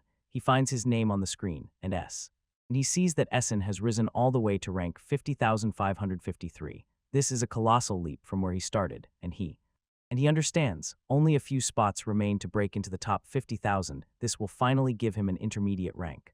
While he is celebrating, Alula appears and asks how he has been holding up lately. He is genuinely glad to see her and says that everything is going great, especially considering that he has already cleared almost every dungeon she told him about.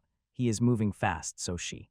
Then Alula says that is honestly impressive and asks if he is already looking for a new dungeon to take on. He admits yes and asks if she has any really good leads, but she gives him a look and says, dungeon crawling is cool, and then asks if he would take on, just once, a completely different kind of job. The guy looks utterly stunned and asks her if she means a completely different type of work than what he is used to. Lulu smiles and says she wants him to fulfill a special request directly from the guild. She adds that this is not told to just anyone, because the guild actually takes many orders that are by no means just about clearing dungeons, so she promises him a reward for this. It will be cool. The guy admits it sounds tempting, but he looks a bit tense and says that his main goal right now is to focus on his rank. Lulu gives him a stern look and warns, a good streak is actually the most dangerous moment for any fighter. She adds that she sincerely believes adventurers need to step outside this routine from time to time in order not to lose clarity in their minds. The boy falls silent for a moment and catches himself thinking that she just wants to take care of him. Lulu blinks quickly and winks, assuring the work is by no means hard labor. He just needs to take it as a long-needed break from adventures. It seems to have worked, and he says he is ready to get to work. Alula radiates with delight and calls out joyfully she finally managed to persuade him to agree to the job. She says she will go prepare everything, and he just nods as she leaves. The boy freezes for a moment, looking completely confused. In his thoughts, he tries to understand what kind of preparation she will have to do. On the balcony, from the darkness of the shadows, some suspicious guys are watching everything that is happening. Flashback to a few days ago in a giant wellness estate where someone is asking for the latest news. Wellness is just lying down and resting in a robe, squinting irritably while asking if that trashy adventurer still hasn't disappeared. His subordinate reports. The boy looks even more motivated than ever. This throws Wellness off balance. He clicks his tongue and slaps his palm on the table with a thud. He takes a sip and he is completely enraged by how this guy provokes him, so he explains if you want to break Polaris, the easiest way is to destroy the person she cares about. Wellness concludes if mental games don't work, he'll have to act more directly. His subordinate freezes, completely terrified by the sudden change in tone, and Wellness casually asks if he should just kill that man, and the subordinate twitches and panics, clutching his head. Maybe this is too much. The subordinate warns him, even with such a position, health won't save him from the church if he starts killing people. Wellness looks bored. He barely pays attention to the warning while dozing in his robe. When the subordinate asks why he has to do it, Wellness reminds him he was hired not just to watch and write reports. Caution explains, last time he came personally just to mock that guy's pathetic face, but now he states directly, this is exactly the dirty work his subordinate is assigned to. Wellness gives him a choice, do the job or he will be kicked out of the party, and the subordinate will be left completely without any way out. To make it worse, Wellness adds, he must hope nothing bad happens to his own family, and that leaves the subordinate standing there, completely broken, while Wellness simply walks away. Wellness tells this boy, if he is so decent, then let him make sure that the subordinate does not have to carry all the dirty work alone. He lets the subordinate be completely confused until Wellness remembers that a few days ago, he actually found something quite interesting. He put his hand into the mantle and pulled out a strange dark sphere, as if some energy was swirling inside it. And the subordinate looks at the object and immediately pales. He knows perfectly well what this dangerous thing is. Wellness just waves it off and laughs, calling the sphere his new secret weapon, while they stand right outside near the building. We step out onto the city streets. People are simply walking, catching the sun and the day, completely unaware of what is happening here. Lulu appears in her usual outfit, gives the boy a bright smile, and apologizes for taking so long to get ready. The boy is momentarily surprised, but she does not lose pace. She moves up beside him and says it's time to go. As soon as they set off, he asks what all this is about, and she answers lightly, without pretension, he will be her bodyguard. He still does not understand why she needs a guard in the city, but she just laughs and drops a hint. Monsters usually do not come out of the dungeons. Yula remains composed and stern when she says, monsters are not the only danger that may lie ahead. These two move along a narrow, neglected alley, and the bald man just watches as they pass him by. In every corner, suspicious characters appear, from guys with earrings to figures in hoods smoking in the shadows, doing that. He finally realized the lower class is actually just rude people, so security in the back alleys is quite logical. He is a bit nervous and asks why she would even enter such a place. Lulu gives him a radiant smile and says that the guild regularly checks adventurers who have stopped working. They mostly look for those who haven't visited the guild for a long time to check if everything in the city is still fine. The boy relaxes a bit and replies that it sounds like a rather hard job. One person can't handle it alone. He nods until everything finally comes together in one picture and suddenly realizes he is much more inclined to be here, so he looks at her with a huge, confident smile and promises to protect her all day at the cost of his life. The team finishes their rounds in the worst part of the city, leaving behind dark alleys where suspicious people huddle in doorways. While they were walking, the boy tells Lulu that she is incredible. She hasn't gotten lost once. He even asks if she memorized the entire map. Lulu laughs and waves it off, explaining that it's just a convenient gift guide, which helps her choose the right path. She adds that guide also helps when finding lost items, and if needed, even tracking the people they belong to, so her job becomes much easier. This is supposedly a completely different kind of power than the one most travelers use, and that's why she finds it so interesting to possess it. She takes out a draft notebook and circles the last person on the list, then breathes a sigh of relief. The work is finally done.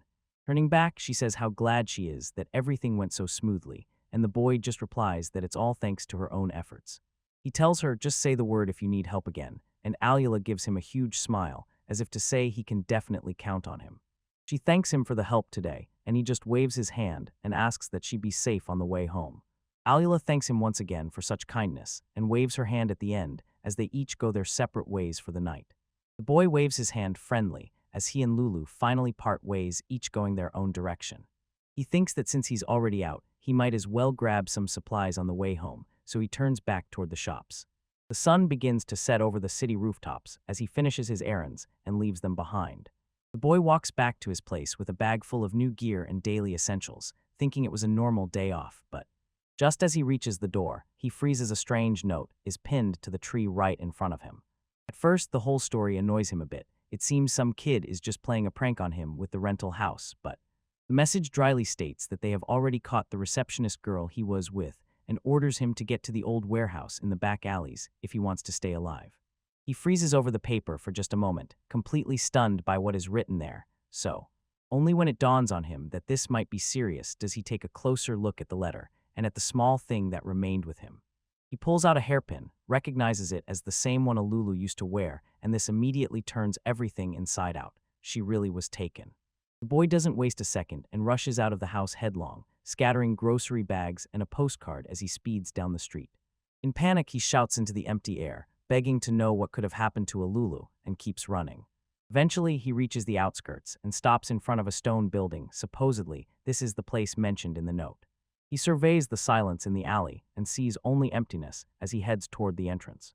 His mind spins wildly, one thought after another. Who could have pulled off something like this, and why attack Lulu? He reaches the door, freezes for a moment, and runs through in his mind what the situation behind it might be before. Inside, a man with glasses sits next to Lulu. She is tied up and lying on the floor. The boy bursts the door wide open and shouts her name, ready to do anything to bring her back. And the one with glasses only smiles crookedly and declares that he is glad. Supposedly, the guy actually came. Lulu sits with her eyes tied, helpless, powerless, but still instantly recognizes his voice and understands. This is Essen coming to the rescue. Essen stands in the doorway and calls Lulu, letting her know that he has come to save her, Meanwhile, the guy with glasses looms over Lulu and orders her to sit quietly and not move. Essen grits his teeth and shouts at that guy to stop immediately whatever he is doing because it makes no sense at all. Essen asks why he is even doing this if they have never met before. The man only smiles indulgently as if the answer is obvious. He leans toward the clothing and says that it will happen because Essen does not give up so easily. Essen is completely confused. He insists that he does not understand, and then the name Wellness appears. While the guy explains that Wellness wants Polaris for himself, he was ordered to finally get rid of Essen. Essen cannot believe that such a high-ranking guy like Wellness is capable of such a dirty setup. He is gnawed by the thought of why come in so aggressively if they are already a couple, and the man with the knife lunges forward. The dude from behind is holding a Lulu and poking, as if to say, that's how it happened, so now he has to bind himself to the role of the villain. He looks completely exhausted as he explains this. Alulu and Essen keep fending off again and again. There is no choice, Essen will have to be killed because… While Essen looks at him in shock, he finally gets to the point. Alulu was used as bait to lure him into a trap, and this is exactly in that person's style, as always. Wellness is the type who helps inept adventurers so that eventually they end up in debt and obey his will, turning them into puppets for now, as if someone refuses to support his plans. Then he turns on violence, he bullies them or sets them up so they can't find another party to join. Everything finally fell into place for Essen. Rumors about Polaris and Wellness as a couple are complete lies, and Polaris only picked it up to protect Essen so. And so Essen stands in the dark feeling like trash because he knows his own problems led Alulu to become a hostage. The kidnapper holds a knife to Lulu's throat, but Essen raises his gaze and says he finally understands the whole situation. Essen orders to release Alulu right now, especially because he is the only target Wellness truly cares about, because his essence hardens as it dawns on him. If he does nothing, he will be no better than Wellness himself. Essen tries to reason with him. Even if he kills him, the Church of the Journey to God will still track and hunt him. And are you really okay with being Wellness's puppet and that everything will go exactly as that idiot planned? But he just yells back at him, shut up. The lone thief stands still and, holding Lulu captive, points a finger at Essen. He says this is the only way left, and as long as he keeps Essen where ordered, everything will be fine. Essen thunders back. He asks what sense there is in keeping him here if he clearly has no options left. He commands to just fold hands and release Lulu. The man again insists he is at a dead end, and suddenly laughs maniacally, completely exhausted, like him. As he pulls a small glowing orb from his gear, a creepy smile freezes on his face.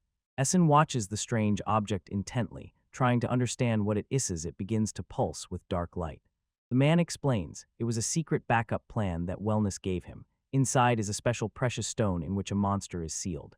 He tosses the orb and it hangs in the air. He says that when all this ends, they won't even call him a criminal because the whole world will decide that some random monster appeared out of nowhere and killed Essen just at the moment when the room bursts into and floods with enormous light. The entire space suddenly fills with a gigantic monster's headrows upon rows of fang-like, serrated teeth. The kidnapper just stands still, hands thrown up, laughing as if he has finally won. The monster breaks the silence with a deafening roar that shakes everything, and Essen can only freeze in place, asking what kind of beast he just unleashed. That guy laughs endlessly and shouts, praising the incredible power of the monster. Lulu is completely petrified and just watches as the nightmare unfolds, without saying a single word. Kidnapper points at the beast and boasts, this is a volcanic dragon, one of the most dangerous A-rank monsters that exist. The dragon thunders as it slams its enormous weight onto the ground. The floor cracks, and debris flies everywhere. Essen freezes in shock and tries to comprehend how such a monster could have been summoned at all. He orders himself to pull himself together because he has no time to worry about how all this happened. He rushes with a scream, calls out the name Alulu, and dashes through the chaos to reach her before it's too late. Everything around shatters into pieces as Essen speeds through the flying debris. He gets Lulu and immediately asks if she is hurt, and she barely manages to say yes through the shock. A few feet from us, the dragon towers over the kidnapper's body. It looks like it is about to devour him. Essen asks if she can stand, and she says she will somehow manage, so he tells her to run while the dragon is occupied, but she is paralyzed by fear and cannot leave him alone. She is almost crying, begging him to just go with her so they could both escape, and Essen knows perfectly well how bad everything is. He says, if this is really a dragon volcano, it can kill average adventurers with one strike instantly. He tells her that there is no way to handle this here anymore, and they urgently need to bring in several high-level pros to help. Alula tries to object, but Essens immediately cuts her off because he has already decided everything. He tells her to stay here, and he himself will hold back the monster. Alulu looks completely broken. She barely has the strength to process what Essen just said. Essens does not take his eyes off the threat and orders her. She must immediately go for reinforcements, because they cannot allow such a monster to roam freely anywhere. And as soon as his legs begin to tremble, he honestly admits he also wants to run away, but he understands if he leaves, the trouble will increase, so he takes off his mask and explains, "It is precisely those moments when he did not run that made him strong, so he will go into battle." Then he slightly eases the tension and tells her that he is not crazy. If it becomes too dangerous, he will definitely run away, and he gives her a barely noticeable smile, promising that without her, he will not do anything too desperate. Lulu freezes for a moment. Tears are already in her eyes, and she looks at him, fear and respect mixed in her gaze. Finally, she wipes her face and tells him that she understands exactly what she must do. She tears from the spot, runs full speed for help, shouts over her shoulder that she will bring several high-level adventurers as soon as possible, and begs him not to die, leaving. Essence leaves Essence standing alone against the huge beast and tells the dragon that it's time to calm down. The mighty dragon bursts from the spot and holds position, looking like a real beast as it roars so loudly that it is immediately clear the pressure from this thing is just insane. Essen wonders if Polaris really regularly fights monsters of this level, but the dragon locks its gaze on him, and Essen immediately understands that a tough fight awaits him, just like. As soon as the dragon forcefully drives itself into the ground, tearing the floor, Essen flies backward. He takes the full blast of the explosion and screams as he is thrown through the air. And he groans in pain, trying to recover. Somewhere people curse quietly, barely holding on. Essen admits this thing is much stronger than he expected. He is shaking, sweating, and bleeding, but he keeps telling himself that he must get into the dragon's range. He knows, if he manages to steal its gift, he might get a chanciso that. When the dragon tries to trample him, Essen does not stop. He moves sharply, seizes moments in the smoke, and slips through it to close the distance. Finally, an opening appears. Essen shouts his combo from the aerial shot and fires it straight at the beast. The aerial shot hits the dragon's face exactly, but only a cloud of smoke rises from the impact, and that's it. It does this. It's clear that it did nothing. Essen held on at the finish and admitted his move didn't work at all, and suddenly he sees the dragon preparing for something grand, and it seems to knock him off track, like when he remembers that these volcanic dragons are from the Lord's army of volcanoes. They have scales like steel, and they breathe pure fire. Essen realizes, at his current level, he has no move that could truly break through the defense. So he decides to win this fight, he needs to try something else, and thinking it over, he thinks that the only chance to win is to use the dragon's crazy power against itself. Breaking through the chaos, he manages to dodge. He does not retreat and directly commands the beast, "Come on." He throws down the gauntlet, let it burn him with its scorching flames. When the dragon opens its jaws, Essen redirects the heat and orders the monster, "Let it devour its own power," and the entire hideout explodes.